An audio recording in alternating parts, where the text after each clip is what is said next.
ನಮಸ್ಕಾರ. Intuition super brain ಯೋಗ ವಿಶೇಷ ಕಾರ್ಯಕ್ರಮಕ್ಕೆ ಸ್ವಾಗತ. ನಾನು ಸಿಂಚನಾ. ಇಂಟ್ಯೂಷನ್ ಸೂಪರ್ ಬ್ರೈನ್ ಯೋಗ ಇದನ್ನ ಗಾಂಧಾರಿ ವಿದ್ಯೆ ಅಂತಲೂ ಕರೀತಾರೆ. ಕತ್ತಲಲ್ಲೂ ಕಾಣುವ ವಿದ್ಯೆ ಇದು. ಇಂಟ್ಯೂಷನ್ ಸೂಪರ್ ಬ್ರೈನ್ ಯೋಗ ಅಂದ್ರೆ ಏನು, ಯಾವ ರೀತಿ ಉಪಯೋಗವಾಗುತ್ತೆ, ಇದನ್ನ ಮಕ್ಕಳಿಗೆ ಹೇಗೆ ಕಲಿಸ್ತಾರೆ, ಈ ಬಗ್ಗೆ ಇವತ್ತು ತಿಳ್ಕೊಳ್ಳೋಣ. ಈ ಬಗ್ಗೆ ತಿಳಿಸಿಕೊಡೋದಕ್ಕೆ ನಮ್ಮ ಜೊತೆ ಶಿಕ್ಷಕರಿದ್ದಾರೆ. ಬನ್ನಿ ಅವ್ರನ್ನ ಕಾರ್ಯಕ್ರಮಕ್ಕೆ ವೆಲ್ಕಮ್ ಮಾಡೋಣ. ನಮ್ಮ ಜೊತೆ ಯೋಗ ಅಂತರ್ಚಕ್ಷು ವಿದ್ಯೆಯ ಶಿಕ್ಷಕಿ, ಕರಾಟೆ ಪಟು, ಬಹು ವಿಶ್ವದ ಕಲೆ ಸಾಧಕಿ ಮತ್ತು ಆರ್ಟ್ ಕಲ್ಚರಲ್ ಎಜುಕೇಷನಲ್ ಎನ್ಲೈಟ್ ಫೌಂಡೇಶನ್ನ ಸಂಸ್ಥಾಪಕಿ ಅಂಬಿಕಾ ಸಿ ಅವರಿದ್ದಾರೆ. ಅವರನ್ನ ವೆಲ್ಕಮ್ ಮಾಡೋಕ್ಕೂ ಮುನ್ನ ಅವರ ಕಿರು ಪರಿಚಯ ನಿಮಗಾಗಿ. ಅಂಬಿಕಾ ಸಿ ಅವರು ಯೋಗ, ಗಾಂಧಾರಿ ವಿದ್ಯೆ ಶಿಕ್ಷಕಿ, ಕರಾಟೆ ಪಟು ಮತ್ತು art culture educational enlight foundation ಸಂಸ್ಥೆಯ ಸಂಸ್ಥಾಪಕಿ, ರಾಜ್ಯ ಮತ್ತು ಕೇಂದ್ರ ಸರ್ಕಾರದಿಂದ ಮಾನ್ಯತೆ ಪಡೆದ ಯೋಗ ಶಿಕ್ಷಕಿ, ಚಿನ್ನದ ಪದಕ ವಿಜೇತರು. ಗರ್ಭಾವಸ್ಥೆಯಲ್ಲಿ ಪ್ರಸವದ 2 ದಿನಗಳ ಹಿಂದೆ ಯೋಗ ಮಾಡೋದರ ಮೂಲಕ high range book of world records ಮತ್ತು ಯೋಗ ಬುಕ್ ಆಫ್ ವರ್ಲ್ಡ್ ರೆಕಾರ್ಡ್ಸ್ನಲ್ಲಿ ಇಡೀ ವಿಶ್ವದಲ್ಲೇ ಪ್ರಪ್ರಥಮವಾಗಿ ಪ್ರಸವಕ್ಕೆ ಮುನ್ನ ಯೋಗ ಮಾಡುವುದರ ಮೂಲಕ ವಿಶ್ವ ದಾಖಲೆ ಮಾಡಿದ್ದಾರೆ. ಯೋಗ ಕ್ಷೇತ್ರದಲ್ಲಿ 26 ವರ್ಷಗಳಿಂದ ಗಣನೀಯವಾದ ಸೇವೆ ಸಲ್ಲಿಸುತ್ತಾ ಅಲ್ಪಸಂಖ್ಯಾತರು, ಮಂಗಳಮುಖಿಯರು, ಅಂಧ ಮಕ್ಕಳು, ಬೀದಿ ಬದಿ ಮಕ್ಕಳು, ವಿಕಲಾಂಗಚೇತನರು, ಹಿರಿಯ ನಾಗರಿಕರು, ಪೌರ ಕಾರ್ಮಿಕರು, ಶಾಲಾ ಮತ್ತು ಕಾಲೇಜು ವಿದ್ಯಾರ್ಥಿಗಳಿಗೆ ಉಚಿತವಾಗಿ ಯೋಗ, ಪ್ರಾಣಾಯಾಮ, ಮುದ್ರಾ ಯೋಗ, ಲಾಫಿಂಗ್ ಥೆರಪಿ, ಧ್ಯಾನಾದಿಗಳನ್ನು ಹೇಳಿಕೊಡುವುದರ ಮೂಲಕ ಸೇವೆಯನ್ನ ಸಲ್ಲಿಸ್ತಾ ಇದ್ದಾರೆ. ಸುಮಾರು 50,000ಕ್ಕೂ ಹೆಚ್ಚು ಮಂದಿಗೆ ಯೋಗ ಶಿಕ್ಷಣ ನೀಡ್ತಾ ಇದ್ದಾರೆ. ಹೆಸರಾಂತ ಸುದ್ದಿವಾಹಿನಿಗಳು ಮತ್ತು ಆಕಾಶವಾಣಿಗಳಂತಹ ಸುದ್ದಿ ಮಾಧ್ಯಮಗಳಲ್ಲಿ ಅನೇಕ ಯೋಗ, ಗಾಂಧಾರಿ ವಿದ್ಯೆ ಕಾರ್ಯಕ್ರಮ ಮತ್ತು ಸಂದರ್ಶನಗಳನ್ನು ನೀಡಿದ್ದಾರೆ. ಅಲ್ಲದೆ ಇವರು ಜನಜಾಗೃತಿ ಅಭಿಯಾನ ಮತ್ತು ಅನೇಕ ರಾಷ್ಟ್ರೀಯ ನಾಡಹಬ್ಬ ಕಾರ್ಯಕ್ರಮಗಳಾದ ಕನ್ನಡ ರಾಜ್ಯೋತ್ಸವ, ಸ್ವಾತಂತ್ರ್ಯ ದಿನಾಚರಣೆ, ಮಹಿಳಾ ದಿನಾಚರಣೆ, ವಿಶ್ವ ನೃತ್ಯ ದಿನಾಚರಣೆ, ವಿಶ್ವ ಹುಲಿ ದಿನಾಚರಣೆ, ಶಿಕ್ಷಕರ ದಿನಾಚರಣೆ, ಗಣರಾಜ್ಯೋತ್ಸವ, ಗಾಂಧಿ ಜಯಂತಿ, ವಿಶ್ವ ಅಂಗವಿಕಲರ ದಿನ, ವಿಶ್ವ ಸಕ್ಕರೆ ಕಾಯಿಲೆ ದಿನ, ವಿಶ್ವ ಪರಿಸರ ದಿನಾಚರಣೆ, ಯೋಗ ದಿನಾಚರಣೆ, ರಥಸಪ್ತಮಿ, ರಕ್ಷಾಬಂಧನ, ಶ್ರೀಕೃಷ್ಣ ಜನ್ಮಾಷ್ಟಮಿ, ಸುಗ್ಗಿ ಹಬ್ಬದ ಗೋಪೂಜೆ, ಹೋಳಿ, ಗೀತಾ ಜಯಂತಿ, ಹಿರೋಶಿಮಾ ಡೇ, ಕ್ರಿಸ್ಮಸ್, ಮಕ್ಕಳ ದಿನಾಚರಣೆಗಳನ್ನು ಆಚರಿಸ್ತಾ ಬಂದಿದ್ದಾರೆ. ಇವರ ಫೌಂಡೇಶನ್ ವತಿಯಿಂದ ಅನೇಕ ಸಾಂಸ್ಕೃತಿಕ ಕಾರ್ಯಕ್ರಮಗಳನ್ನು, ವಿಶ್ವ ದಾಖಲೆಗಳನ್ನು, ವಿಶೇಷವಾಗಿ ಸರ್ಕಾರಿ ಶಾಲಾ ಮಕ್ಕಳಿಂದ ನೃತ್ಯ, ವಿಶ್ವ ದಾಖಲೆಗಳನ್ನು ಮಾಡುವಲ್ಲಿ ಸಂಪೂರ್ಣ ಸಹಕಾರ ಮತ್ತು ಮಾರ್ಗದರ್ಶನ ನೀಡುವಲ್ಲಿ ಯಶಸ್ವಿಯಾಗಿದ್ದಾರೆ. ಇವರು ವಿವಿಧ ಕ್ಷೇತ್ರಗಳಲ್ಲಿ ಗಣನೀಯವಾಗಿ ಸೇವೆ ಸಲ್ಲಿಸಿ ಕಾರ್ಯನಿರ್ವಹಿಸ್ತಾ ಇರುವ ಮಹಿಳೆಯರ ಸಾಧನೆ ಕುರಿತಾದಂತಹ ಪುಸ್ತಕವನ್ನು ಕೂಡ ಬಿಡುಗಡೆ ಮಾಡಿದ್ದಾರೆ. ಅನೇಕ ಕ್ಷೇತ್ರಗಳಲ್ಲಿ ಸಾಧನೆಗೈದ ಮಕ್ಕಳು, ಪುರುಷರು, ಮಹಿಳಾ ಸಾಧಕರನ್ನು ಗುರುತಿಸಿ ಸನ್ಮಾನಿಸುತ್ತಾ ಬಂದಿದ್ದಾರೆ. ಬಡ ಮತ್ತು ಅಂಧ ಮಕ್ಕಳಿಗೆ ಉಚಿತವಾಗಿ ಪುಸ್ತಕ, ಬ್ಯಾಗು ಇತ್ಯಾದಿಗಳನ್ನು ನೀಡುವುದರ ಮೂಲಕ ಸಮಾಜ ಸೇವೆಯಲ್ಲಿ ತಮ್ಮನ್ನು ತಾವು ತೊಡಗಿಸಿಕೊಂಡು ಕಾರ್ಯವನ್ನು ನಿರ್ವಹಿಸ್ತಾ ಇದ್ದಾರೆ. ಇವರ ಈ ಸಾಧನೆಗಳನ್ನು ಗುರುತಿಸಿ ಗೌರವ ಡಾಕ್ಟರೇಟ್ ನೀಡಲಾಗಿದೆ. ಹಲವಾರು ಸಂಘ ಸಂಸ್ಥೆಗಳು ಇವರ ಸಾಧನೆಗಳನ್ನು ಗುರುತಿಸಿ ಅನೇಕ ಬಿರುದು, ಪ್ರಶಸ್ತಿ, ಪುರಸ್ಕಾರಗಳನ್ನು ನೀಡಿ ಗೌರವಿಸಿ ಸನ್ಮಾನಿಸಿವೆ. ಇವರ ಈ ಸಾಧನೆ ಬಹಳ ಪ್ರಶಂಸನೀಯ. ಇವರ ಈ ಸಾಧನೆಯ ಹಾದಿ ಹೀಗೆ ಮುಂದುವರಿಯಲಿ ಅಂತ ನಾವು ಹಾರೈಸ್ತಾ ಅವರನ್ನ ವೆಲ್ಕಮ್ ಮಾಡೋಣ. ನಮಸ್ತೆ ಅಂಬಿಕಾ ಅವರೇ, ಕಾರ್ಯಕ್ರಮಕ್ಕೆ ಸ್ವಾಗತ. ನಮಸ್ಕಾರ. ಜೊತೆಗೆ ಯೋಗ ಅಂತರ್ಚಕ್ಷು ವಿದ್ಯೆ ಶಿಕ್ಷಕಿ, ಶ್ರೀ ಗೋಕುಲಧಾಮ ಗುರುಕುಲ ಸಂಸ್ಥಾಪಕಿ, ಮಂಗಳೂರು, ರೂಪಶ್ರೀ ಜಿ ಗುಡ್ಡಂಡ ಅವರಿದ್ದಾರೆ. ಬನ್ನಿ ಅವ್ರನ್ನ ಕಾರ್ಯಕ್ರಮಕ್ಕೆ ಸ್ವಾಗತಿಸೋಣ. ನಮಸ್ತೆ ಮೇಡಮ್, ಕಾರ್ಯಕ್ರಮಕ್ಕೆ ಸ್ವಾಗತ.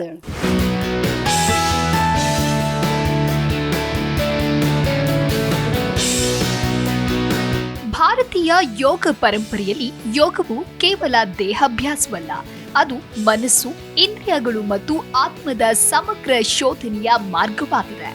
ಯೋಗವು ಸಂಸ್ಕೃತದ ಯುಚ್ ಎಂಬ ಧಾತುವಿನಿಂದ ಬಂದಿದ್ದು, ದೇಹ, ಮನಸ್ಸು ಮತ್ತು ಆತ್ಮವನ್ನ ಪ್ರಜ್ಞಾಪೂರ್ವಕವಾಗಿ ಒಂದುಗೂಡಿಸುವ ಅಭ್ಯಾಸವಾಗಿದೆ. ಇದು 5,000 ವರ್ಷಗಳಿಗಿಂತ ಪುರಾತನ ಮತ್ತು ಯಾವುದೇ ಧರ್ಮಕ್ಕೆ ಸೀಮಿತವಲ್ಲ. ಯೋಗವೆಂದರೆ ಚಂಚಲ ಮನಸ್ಸನ್ನ ಏಕಾಗ್ರತೆಗೊಳಿಸುವ ಅಭ್ಯಾಸ. ಯೋಗದಲ್ಲಿ ಜ್ಞಾನಯೋಗ, ಭಕ್ತಿಯೋಗ, ಕರ್ಮಯೋಗ ಮತ್ತು ರಾಜಯೋಗ ಎಂಬ ಪ್ರಮುಖ ಪ್ರಭೇದಗಳಿವೆ. ಪತಂಜಲಿ ಮಹರ್ಷಿಯವರು ಯೋಗಶ್ಚಿತ್ತ ವೃತ್ತಿ ನಿರೋಧ ಎಂದು ವ್ಯಾಖ್ಯಾನಿಸಿದ್ದಾರೆ. ಅಂದ್ರೆ ಮನಸ್ಸಿನ ಚಂಚಲತೆಯನ್ನ ನಿಗ್ರಹಿಸುವುದೇ ಯೋಗ. ಇದು ಆತ್ಮ ಮತ್ತು ಪರಮಾತ್ಮನ ಐಕ್ಯಕ್ಕೆ ದಾರಿ ಮಾಡುತ್ತೆ. ಮಹರ್ಷಿ ಪತಂಜಲಿಯವರ ಅಷ್ಟಾಂಗ ಯೋಗ ಸೂತ್ರಗಳ ಪ್ರಕಾರ ಯೋಗದ 8 ಅಂಗಗಳಿವೆ. ಅವುಗಳು ಅಂದ್ರೆ ಯಮ, ನಿಯಮ, ಆಸನ, ಪ್ರಾಣಾಯಾಮ, ಪ್ರತ್ಯಾಹಾರ, ಧಾರಣ, ಧ್ಯಾನ ಮತ್ತು ಸಮಾಧಿಗಳಾಗಿವೆ. ಇಂತಹ ಯೋಗ ಸಾಧನೆಯಲ್ಲಿ ಗಾಂಧಾರಿ ವಿದ್ಯೆ ಎಂಬ ಕಲ್ಪನೆ ವಿಶೇಷ ಅರ್ಥವನ್ನ ಹೊತ್ತುಕೊಂಡಿದೆ. ಮಹಾಭಾರತದ ಗಾಂಧಾರಿಯಂತೆ ಹೊರಗಿನ ದೃಷ್ಟಿಯನ್ನ ತ್ಯಜಿಸಿ ಒಳಗಿನ ಜ್ಞಾನವನ್ನ ಜಾಗೃತಗೊಳಿಸಿದ ಸಂಕೇತವಾಗಿ ಈ ವಿದ್ಯೆಯನ್ನ ಕಾಣಬಹುದು.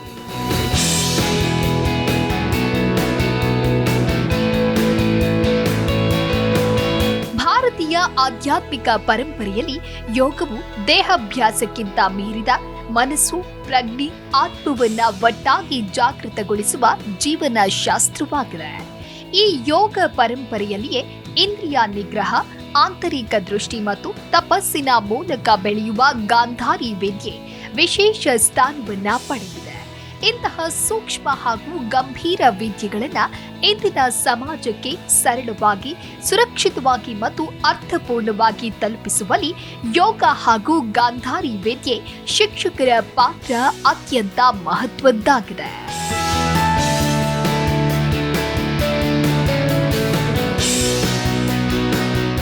ಯೋಗ ಹಾಗೂ ಗಾಂಧಾರಿ ವಿದ್ಯೆ ಶಿಕ್ಷಕಿ ಅಂಬಿಕಾ ಸಿ ಅವರು ದೇಹ ಸಾಧನೆಯೊಂದಿಗೆ ಮನೋ ಸಾಧನೆ ಮತ್ತು ಪ್ರಜ್ಞಾ ಜಾಗೃತಿಯನ್ನ ಸಮನ್ವಯಗೊಳಿಸುವ ಅಪರೂಪದ ಮಾರ್ಗವನ್ನ ಅನುಸರಿಸುವ ಸಾಧಕಿ ಮತ್ತು ಮಾರ್ಗದರ್ಶಕಿಯಾಗಿದ್ದಾರೆ.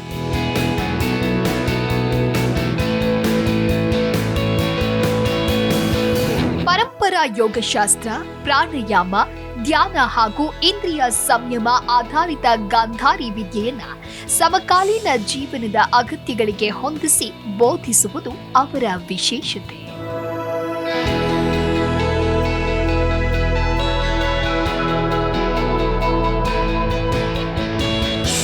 ಅವರು ಯೋಗವನ್ನ ಕೇವಲ ಆಸನಗಳ ಸರಣಿ ಎಂದು ನೋಡುವ ಬದಲು ಆಂತರಿಕ ಶುದ್ಧತೆ, ಮನಸ್ಸಿನ ಸ್ಥಿರತೆ ಮತ್ತು ಆತ್ಮ ಜಾಗೃತಿಗೆ ದಾರಿ ಮಾಡುವ ಸಾಧನ ಮಾರ್ಗ ಎಂದು ವಿವರಿಸುತ್ತಾರೆ.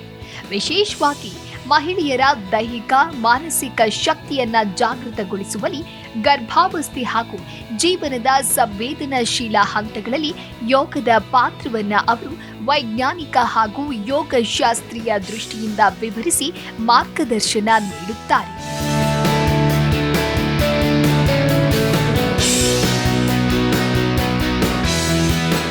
ಯೋಗ ಮತ್ತು ಗಾಂಧಾರಿ ವಿದ್ಯೆಯ ಸಂಯೋಜನೆಯ ಮೂಲಕ ವ್ಯಕ್ತಿಯೊಳಗಿನ ಪ್ರಜ್ಞಾ ಶಕ್ತಿಯನ್ನ ಗುರುತಿಸಿ ಜೀವನವನ್ನ ಸಮತೋಲನ, ಶಾಂತಿ ಮತ್ತು ಧರ್ಮ ಪೂರ್ಣತೆಯೊಂದಿಗೆ ನಡೆಸುವತ್ತ ಪ್ರೇರೇಪಿಸೋದೇ ಅವರ ಬೋಧನೆಯ ಮೂಲ ಉದ್ದೇಶ. ಇಂತಹ ಸಾಧನ ಮಾರ್ಗದರ್ಶಕಿಯಾಗಿ ಅಂಬಿಕಾ ಸಿ ಅವರು ಆಧುನಿಕ ಯುಗದಲ್ಲಿ ಪ್ರಾಚೀನ ಯೋಗ ಪರಂಪರೆಯನ್ನ ಜೀವಂತವಾಗಿಡುವ ಮಹತ್ವದ ಪಾತ್ರ ವಹಿಸುತ್ತಿದ್ದಾರೆ. ಈಗ ಅಂಬಿಕಾ ಅವರೇ, ನಿಮ್ಮಿಂದ ಶುರು ಮಾಡೋದಾದ್ರೆ, ನಾನು ಆಗಲೇ ಹೇಳ್ತಾ ಇದ್ದೆ ನಿಮ್ಮ ಇಂಟ್ರೊಡಕ್ಷನಲ್ಲಿ, ಅಂದರೆ ಡೆಲಿವರಿ ಟೈಮಲ್ಲಿ ಇನ್ನೇನು 2 ದಿನ ಮುಂಚೆ, ಡೆಲಿವರಿಗೂ ಮುಂಚೆ ನೀವು ಒಂದು ಕಷ್ಟವಾದ ಆಸನ ಮಾಡ್ತೀರಾ, ರೆಕಾರ್ಡ್ ಕೂಡ ಆಗುತ್ತೆ. ಹೇಗೆ ಸಾಧ್ಯ ಆಯಿತು ಇದು ಅಂತ? ನಮಸ್ತೆ, ಶ್ರೀ ಗುರುಭ್ಯೋ ನಮಃ, ಪರಮ ಗುರುಭ್ಯೋ ನಮಃ, ಹರಿ ಓಂ. ಮೇಡಮ್, ಇದ್ರ ವಿಷಯವಾಗಿ ನಾನು ಈ ಬಗ್ಗೆ ಹೇಳಬೇಕು ಅಂತ ಅಂದರೆ, ಒಂದು ಚಿಕ್ಕ ವಯಸ್ಸಿಂದ ಯೋಗ ಮಾಡ್ಕೊಂಡು ಬರ್ತಾ ಇದ್ದೆ. ಸೊ ಅದೇನಾಯಿತು, ನಮಗೆ ಯಾವಾಗಲೂ ಯಾವುದೇ ಹವ್ಯಾಸ ಅನ್ನೋದು ಚಟವಾಗಿ ಪರಿವರ್ತನೆ ಆದಾಗ ಈ ಥರ ಆಗುತ್ತೆ ಅಂತ ಹೇಳಕ್ಕೆ ಇಷ್ಟಪಡ್ತೀನಿ. ಅಂದರೆ ಡೆಲಿವರಿ ಇದ್ದಾಗ ಮಾಡಬಾರ್ದು ಯೋಗ, ಆ ಥರ ಕೆಲವು ಪರಿಕಲ್ಪನೆ. ಮುಂಚೆ ನಾನು ಯೋಗ ಬಗ್ಗೆ ಒಂದು ಪುಸ್ತಕವನ್ನು ಬರಿತಾ ಇದ್ದೆ. ಸೊ ಅದು ಒಂದು ವಿಷಯ, ಸಾಧನೆ ವಿಷಯ. ಇನ್ನೊಂದು ವಿಷಯ ಏನಪ್ಪ ಅಂದರೆ, ನಾನು ನೋಡ್ತಾ ಇದ್ದಿದ್ದೆಲ್ಲ ತುಂಬ ನಾನು ಅಡ್ವಾನ್ಸ್ ಯೋಗ ಪ್ರಾಕ್ಟೀಷನರ್ ಆಗಿದ್ದರಿಂದ, ಸೊ ನಾನು ನೋಡ್ತಾ ಇದ್ದಿದ್ದು, ನಾನು ಮಾಡ್ತಾ ಇದ್ದಿದ್ದು ಅದೇ ಇರೋದ್ರಿಂದ ನನಗೇನು ಅಂದರೆ ಮುಂದೆ ಬಗ್ಗಿ ಮಾಡೋ ಆಸನಗಳು, ಗರ್ಭಕೋಶಕ್ಕೆ ಒತ್ತಡ ಬೀಳೋ ಅಂಥ ಆಸನಗಳು ಮಾಡಬಾರ್ದಾಗಿತ್ತು. ಅದನ್ನು ಬಿಟ್ಟು ಬೇರೆ ಎಲ್ಲ ನಾನು ತುಂಬ ಆರಾಮಾಗೇ ಮಾಡ್ತಾ ಇದ್ದೆ. ನನಗೇನು ಅಯ್ಯೋ ಇದು ಕಷ್ಟ, ಇದನ್ನ ನಾನು ತುಂಬ ಕಷ್ಟಪಟ್ಟು ಒತ್ತಡದಿಂದ ಮಾಡಬೇಕು ಅಂತ ಅನ್ನಿಸ್ಲೇ ಇಲ್ಲ. ಮತ್ತು ಗರ್ಭಾವಸ್ಥೆ ಅಂದಾಗ ಎಲ್ಲರೂ ತುಂಬ ಸೂಕ್ಷ್ಮವಾಗಿರ್ತಾರೆ. ನೀವು ಗರ್ಭಿಣಿ ಸ್ತ್ರೀಯರನ್ನ ನೋಡ್ಬೋದು, ಅವರು ದೈಹಿಕವಾಗಿ, ಮಾನಸಿಕವಾಗಿ ಸ್ವಲ್ಪ ಸೂಕ್ಷ್ಮವಾಗಿರ್ತಾರೆ. ಅಂಥ ಸಂದರ್ಭದಲ್ಲಿ ನಾನು ಯಾವಾಗಲೂ ಅನ್ಕೊತಾ ಇದ್ದೆ, ಇಲ್ಲ ನಾನು ತುಂಬ ಹಿಂಗೆ ಸ್ಟ್ರಾಂಗ್ ಆಗಿರಬೇಕು, ನಾವು ಯಾವ ಥರ ಇರ್ತೀವಿ ಅದೇ ಥರ ನಮ್ಮ ಮಕ್ಕಳು ಹುಡ್ತಾರೆ, ಅದಕ್ಕೋಸ್ಕರ ನಾನೇನಾದರೂ ಈ ಸಂದರ್ಭದಲ್ಲಿ ಸಾಧನೆ ಮಾಡಿದ್ರೆ ಖಂಡಿತ ಅದು ಚೆನ್ನಾಗಿರುತ್ತೆ ಅನ್ನೋ ಒಂದು ಮನಸ್ಥಿತಿಯಿಂದ ಯಾವಾಗಲೂ ಯೋಗ ಮಾಡ್ಕೊಂಡೇ ಬರ್ತಾ ಇದ್ದೆ. ಯೋಗ ಕ್ಲಾಸ್ನೂ ಮಾಡ್ತಾ ಇದ್ದೆ. ಮತ್ತು ಆ ಪುಸ್ತಕಕ್ಕೇನು ನಾವು ಬೇಕಾಗಿರೋ ಅಂಥ ಒಂದು ಶೂಟಿಂಗ್ನ ಮುಗಿಸಿನೇ ಅವತ್ತು ನಾನು ಹೋಗಿದ್ದು ಡೆಲಿವರಿಗೆ. ಲಾಸ್ಟ್ ಕವರಿಂಗ್ ಪಿಕ್ಚರ್ ಎಲ್ಲ ಮುಗಿಸ್ಬಿಟ್ಟು ಡೆಲಿವರಿಗೆ ಹೋದೆ. ಸೊ ಒಂಥರ ಖುಷಿ ಆಯಿತು ನನಗೆ. ಯಾಕಂದರೆ ಆ ಗರ್ಭಾವಸ್ಥೆಯಲ್ಲಿ ನನಗೆ ಸಿಕ್ಕಿದ್ದಾರೆಲ್ಲ ಹೇಳ್ತಾ ಇದ್ರು, ಅಯ್ಯೋ ಮೇಡಮ್ ನೀವು ತುಂಬ ಓಡಾಡ್ತೀರಾ, ನಮ್ಮ ಅಕ್ಕ ಮೆಟ್ಲತ್ತಿದ್ರು, ಅವ್ರಿಗೆ ಅಬಾರ್ಷನ್ ಆಗೋಯ್ತು, ತುಂಬ ಓಡಾಡ್ತಾ ಇದ್ರು, ತುಂಬ ಜನ ಹೇಳೋರು. ನನ್ಗೆ ಆವಾಗ ಒಂದು ಸ್ವಲ್ಪ ಭಯ ಆಗೋದು, ಅಯ್ಯೋ ಏನಪ್ಪ, ಯಾಕಂದರೆ ಚೊಚ್ಚಲ್ ಬಸ್ರಿ ನಂದು ಫಸ್ಟ್ನೇ ಮಗಳಿಗೆ, ಆವಾಗ ತುಂಬ ಭಯ ಆಗೋದು. ಆಗ ನಾನು ಏನು ಮಾಡ್ತಾ ಇದ್ದೆ ಅಂದರೆ ನನಗಿಂತ ಜಾಸ್ತಿ ಯಾರ್ಯಾರು ಅಚೀವ್ ಮಾಡಿದ್ರು ಅವ್ರನ್ನೂ ನೋಡ್ತಾ ಇದ್ದೆ ನಾನು, ಜಿಮ್ ಮಾಡೋರನ್ನ ಈ ಥರ ಅಂದರೆ ನನ್ನ ಮೈಂಡ್ಗೆ ನಾನು ಮೋಟಿವೇಶನ್ ಮಾಡ್ಕೊಳ್ಳೋಕ್ಕೆ ಟ್ರೈ ಮಾಡ್ತಾ ಇದ್ದೆ. ಸೊ ಅದು ಈ ಒಂದು ಸಾಧನೆಗೆ ಸಹಕಾರಿ ಆಯಿತು. ಮತ್ತು ನಾವು ಹುಟ್ಟಿ ಬೆಳೆದಿದ್ದೆಲ್ಲ ತಲಕಾಡು, ಮೈಸೂರು ಡಿಸ್ಟಿಕ್ಕು. ನಾವು ಅಲ್ಲಿ ನೀವು ಹೇಳ್ತೀರಲ್ವ ನಾಟಿ ಕೋಳಿ ಅಂತ ಮಾತಾಡ್ತಾರೆ ಕೆಲವರು, ಅಂದರೆ ಹಳ್ಳಿನಲ್ಲಿ ಚೆನ್ನಾಗಿ ನಮ್ಮ ಕಾವೇರಿ ನೀರು ಕುಡಿದು ಆ ಮರಳಲ್ಲಿ ಓಡಾಡಿ ತುಂಬ ದೈಹಿಕವಾಗಿ ನಾವು ಚಿಕ್ಕವರಿದ್ದಾಗಿಂದನೂ ತುಂಬ ಓಡಾಡಿಕೊಂಡು ಸೌದೆ ತರಿಯೋದು, ಈ ಥರ ಒಂದು ಜೀವನ ಶೈಲಿಯಿಂದ ನಾವು ಬಂದಿದ್ದರಿಂದ ನಾವು ತುಂಬ ಸೂಕ್ಷ್ಮವಾಗಿರಲಿಲ್ಲ. ಅದಕ್ಕೋಸ್ಕರ ಇದೆಲ್ಲ ಸಾಧನೆ ಆಯಿತು. ಜೊತೆಗೆ ನಮ್ಮ ತಂದೆಯವರ ಮಾರ್ಗದರ್ಶನ, ನಮ್ಮ ಮನೆಯವರ ಸಹಕಾರ, ನಮ್ಮ ತಾಯಿ ತಂದೆ ಅಕ್ಕ ತಂಗಿ ತಮ್ಮ ಇವರ ಒಂದು ಸಹಕಾರ, ಸ್ಪೆಷಲಿ ನಮ್ಮ ಯಜಮಾನ್ರು. ಯಾಕಂದರೆ ನಿಮ್ಗೆ ಅನಿಸ್ಬೋದು, ಗರ್ಭಿಣಿ ಅಂದ ತಕ್ಷಣ ಪಕ್ಕದಲ್ಲಿ ಇರೋರೆ ಅವ್ರಿಗೆ ಏನು ಹೆಚ್ಚು ಕಮ್ಮಿ ಆದರೂ ಇವರೇ ಬಯಸ್ಕೊಳ್ಳೋರು. ಸೊ ಅವರ ಒಂದು ಸಂಪೂರ್ಣ ಸಹಕಾರ ನನ್ನ ಇವತ್ತಿನ ಈ ಸಾಧನೆಗೆ ದಾರಿಯಾಗಿದೆ. ಯೋಗ ಅಂದ್ರೆ ಏನು ಅಂತ ನಿಮ್ಮ ಪ್ರಕಾರ? ಯೋಗ ಅಂದ ತಕ್ಷಣನೇ ಅನ್ಸತ್ತೆ, ನಾವು ಹೇಳ್ತೀವಿ ಕೂಡಿಸೋದು, ಒಂದುಗೂಡಿಸೋದು, ಒಂದಾಗಿಸೋದು ಅಂತ. ನಿಮ್ಗೆ ಅನ್ಸತ್ತೆ ಏನನ್ನ ಕೂಡಿಸ್ಬೇಕು, ಏನನ್ನ ಸಂಯೋಜನೆ ಮಾಡಬೇಕು, ಏನನ್ನ ಒಂದಾಗಿಸ್ಬೇಕು ಅಂತ. ನಮ್ಮ ಶರೀರ, ಮನಸ್ಸು ಮತ್ತು ಉಸಿರಾಟ, ಇದನ್ನು ನಾವು ಪ್ರಜ್ಞಾಪೂರ್ವಕವಾಗಿ ಒಂದಾಗ್ಸೋದೇ ಯೋಗ ಮೇಡಮ್. ಅದು ನೀವು ಇವಾಗ ನೀವು ಇಲ್ಲೇ ಕೂತಿದ್ರು ನೀವು ಯೋಗ ಮಾಡ್ಬೋದು. ಏನು ಒಂದು ಚಿನ್ಮುದ್ರೆ ಹಾಕೋತೀರಾ, ಬೆನ್ನನ್ನೇ ನೇರವಾಗಿಡ್ತೀರಾ, ಕಣ್ಣು ಮುಚ್ತೀರಾ, ನಿಮ್ಮ ಉಸಿರಾಟನ ಗಮನಿಸ್ತೀರಾ. ಇಲ್ಲೇನಾಗುತ್ತೆ, ಆಸನ ಆಗುತ್ತೆ, ಕೂತಿರ್ತೀರ ಆಸನ, ಪ್ರಾಣಾಯಾಮ, ಧ್ಯಾನ, ಮೂರು ಒಂದೇ ಸಲ ಎಲ್ಲನೂ ಒಂದುಗೂಡಿಸ್ತೀವಿ. ಇದೇ ಯೋಗ ಮೇಡಮ್, ಒಂದಾಗ್ಸೋದೇ ಯೋಗ.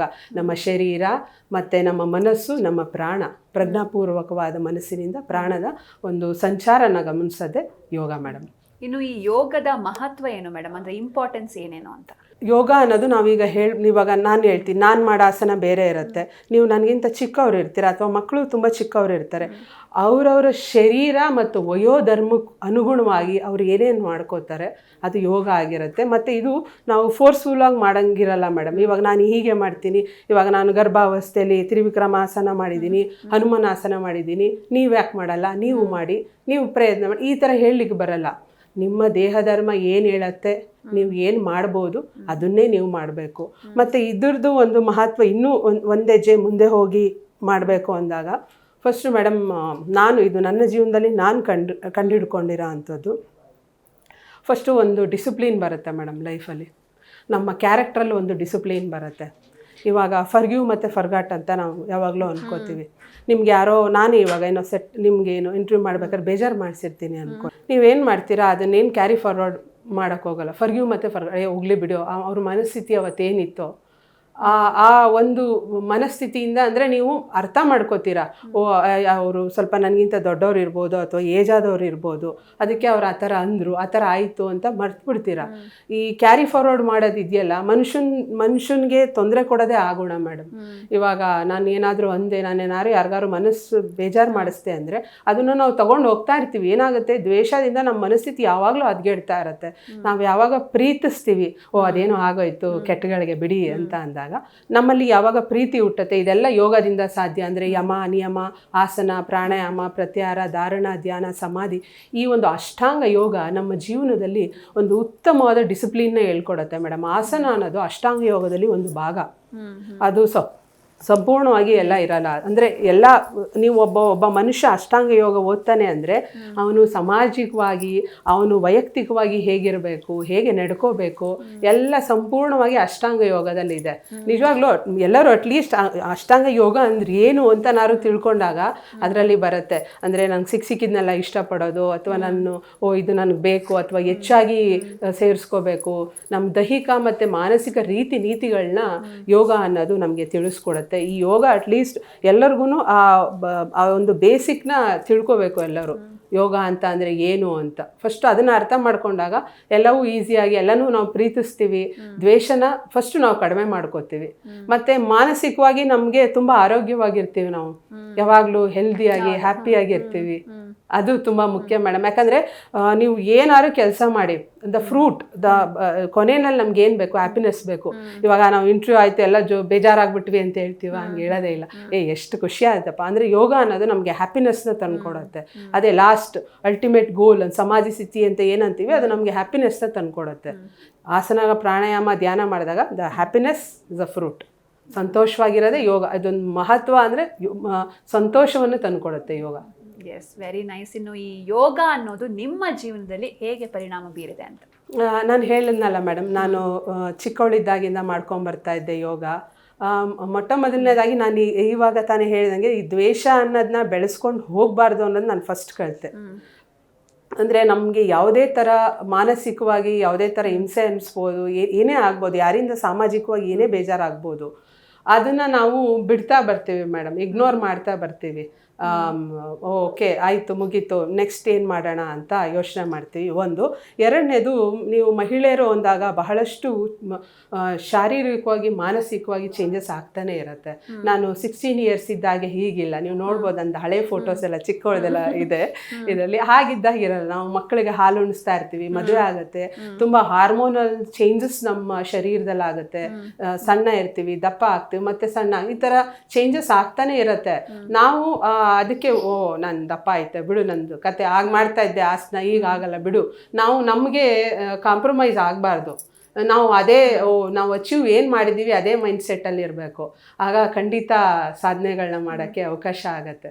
ಎಸ್ ಮೇಡಮ್, ಈಗ ಈ ಅಂತರ್ದೃಷ್ಟಿ, ಅಂತರ್ಚಕ್ಷು, ಸೂಪರ್ ಬ್ರೈನ್ ಯೋಗ ಅಥವಾ ಈ ಗಾಂಧಾರಿ ವಿದ್ಯೆ ಅಂತ ಕರಿತೀವಿ, ಸೊ ಈ ಇತ್ಯಾದಿಗಳು, ಇವುಗಳಂದ್ರೆ ಏನು ಮೇಡಮ್? ಅಂತರ್ದೃಷ್ಟಿ, ಅಂತರ್ಚಕ್ಷು, ಗಾಂಧಾರಿ ವಿದ್ಯೆ, ದಿವ್ಯ ದೃಷ್ಟಿ, ಮೂರನೇ ಕಣ್ಣಿನ ಶಕ್ತಿ, ಸೂಪರ್ ಬ್ರೈನ್ ಯೋಗ, ಮೈಂಡ್ ಮಿರಾಕಲ್ ಯೋಗ ಅಂತ ಕರೀತಾರೆ. ಕೆಲವರು ಮಿಡ್ ಬ್ರೈನ್ ಆಕ್ಟಿವೇಶನ್ ಅಂತ ಕೂಡ ಇದನ್ನು ಕರೀತಾರೆ. ಮತ್ತು ಥರ್ಡ್ ಐ ಯೋಗ ಅಂತಲೂ ಕೂಡ ಇದನ್ನು ಕರೀತಾರೆ. ಪ್ರಜ್ಞಾಪೂರ್ವಕವಾಗಿ ಯೋಗ, ಪ್ರಾಣಾಯಾಮ, ಧ್ಯಾನಗಳ ಮುಖಾಂತರ ಈ ಒಂದು ಅಭ್ಯಾಸನ ಮಾಡುವಂಥದ್ದು ಇದೇ ಸೂಪರ್ ಬ್ರೈನ್ ಯೋಗ, ಮಿಡ್ ಬ್ರೈನ್ ಯೋಗ, ಇಂಟ್ಯೂಷನ್ ಅಂತ ಕರೀತಾರೆ. ಅಂದರೆ ಒಂದು ಮಗುಗೆ ನಾವು ಪ್ರಜ್ಞಾಪೂರ್ವಕವಾಗಿ ಯೋಗ, ಧ್ಯಾನ, ಪ್ರಾಣಾಯಾಮಗಳ ಮೂಲಕ ಈ ಒಂದು ಇಂಟ್ಯೂಷನ್ ಹೇಳ್ಕೊಡ್ತೀವಿ. ಈ ಒಂದು ಅಭ್ಯಾಸವೇ ಸೂಪರ್ ಬ್ರೈನ್ ಯೋಗ. ಓಕೆ, ಇನ್ನು ಇದನ್ನ ಯಾವ ವಯಸ್ಸಿನವರು ಮಾಡಬಹುದು ಅಂತ? 5 ರಿಂದ 15 ವರ್ಷದ ವಯಸ್ಸಿನ ವಯೋಮಿತಿಯವರು ಮಾಡಬಹುದು ಈ ಯೋಗವನ್ನು. ಈ ಒಂದು ಯೋಗ ಈಗೇನು ಅಂತರ್ದೃಷ್ಟಿ ಆಗಿರ್ಬೋದು, ಅಂತರ್ಚಕ್ಷು ಆಗಿರ್ಬೋದು, ಅಥವಾ ಸೂಪರ್ ಬ್ರೈನ್ ಯೋಗ, ಗಾಂಧಾರಿ ವಿದ್ಯೆ ಅಂತ ಕರಿತೀವಿ, ಸೊ ಇದರ ಉಪಯೋಗಗಳೇನು, ಮಕ್ಕಳ ಮೇಲೆ ಹೇಗೆ ಇದು ಪರಿಣಾಮ ಬೀರುತ್ತೆ ಅಂತ?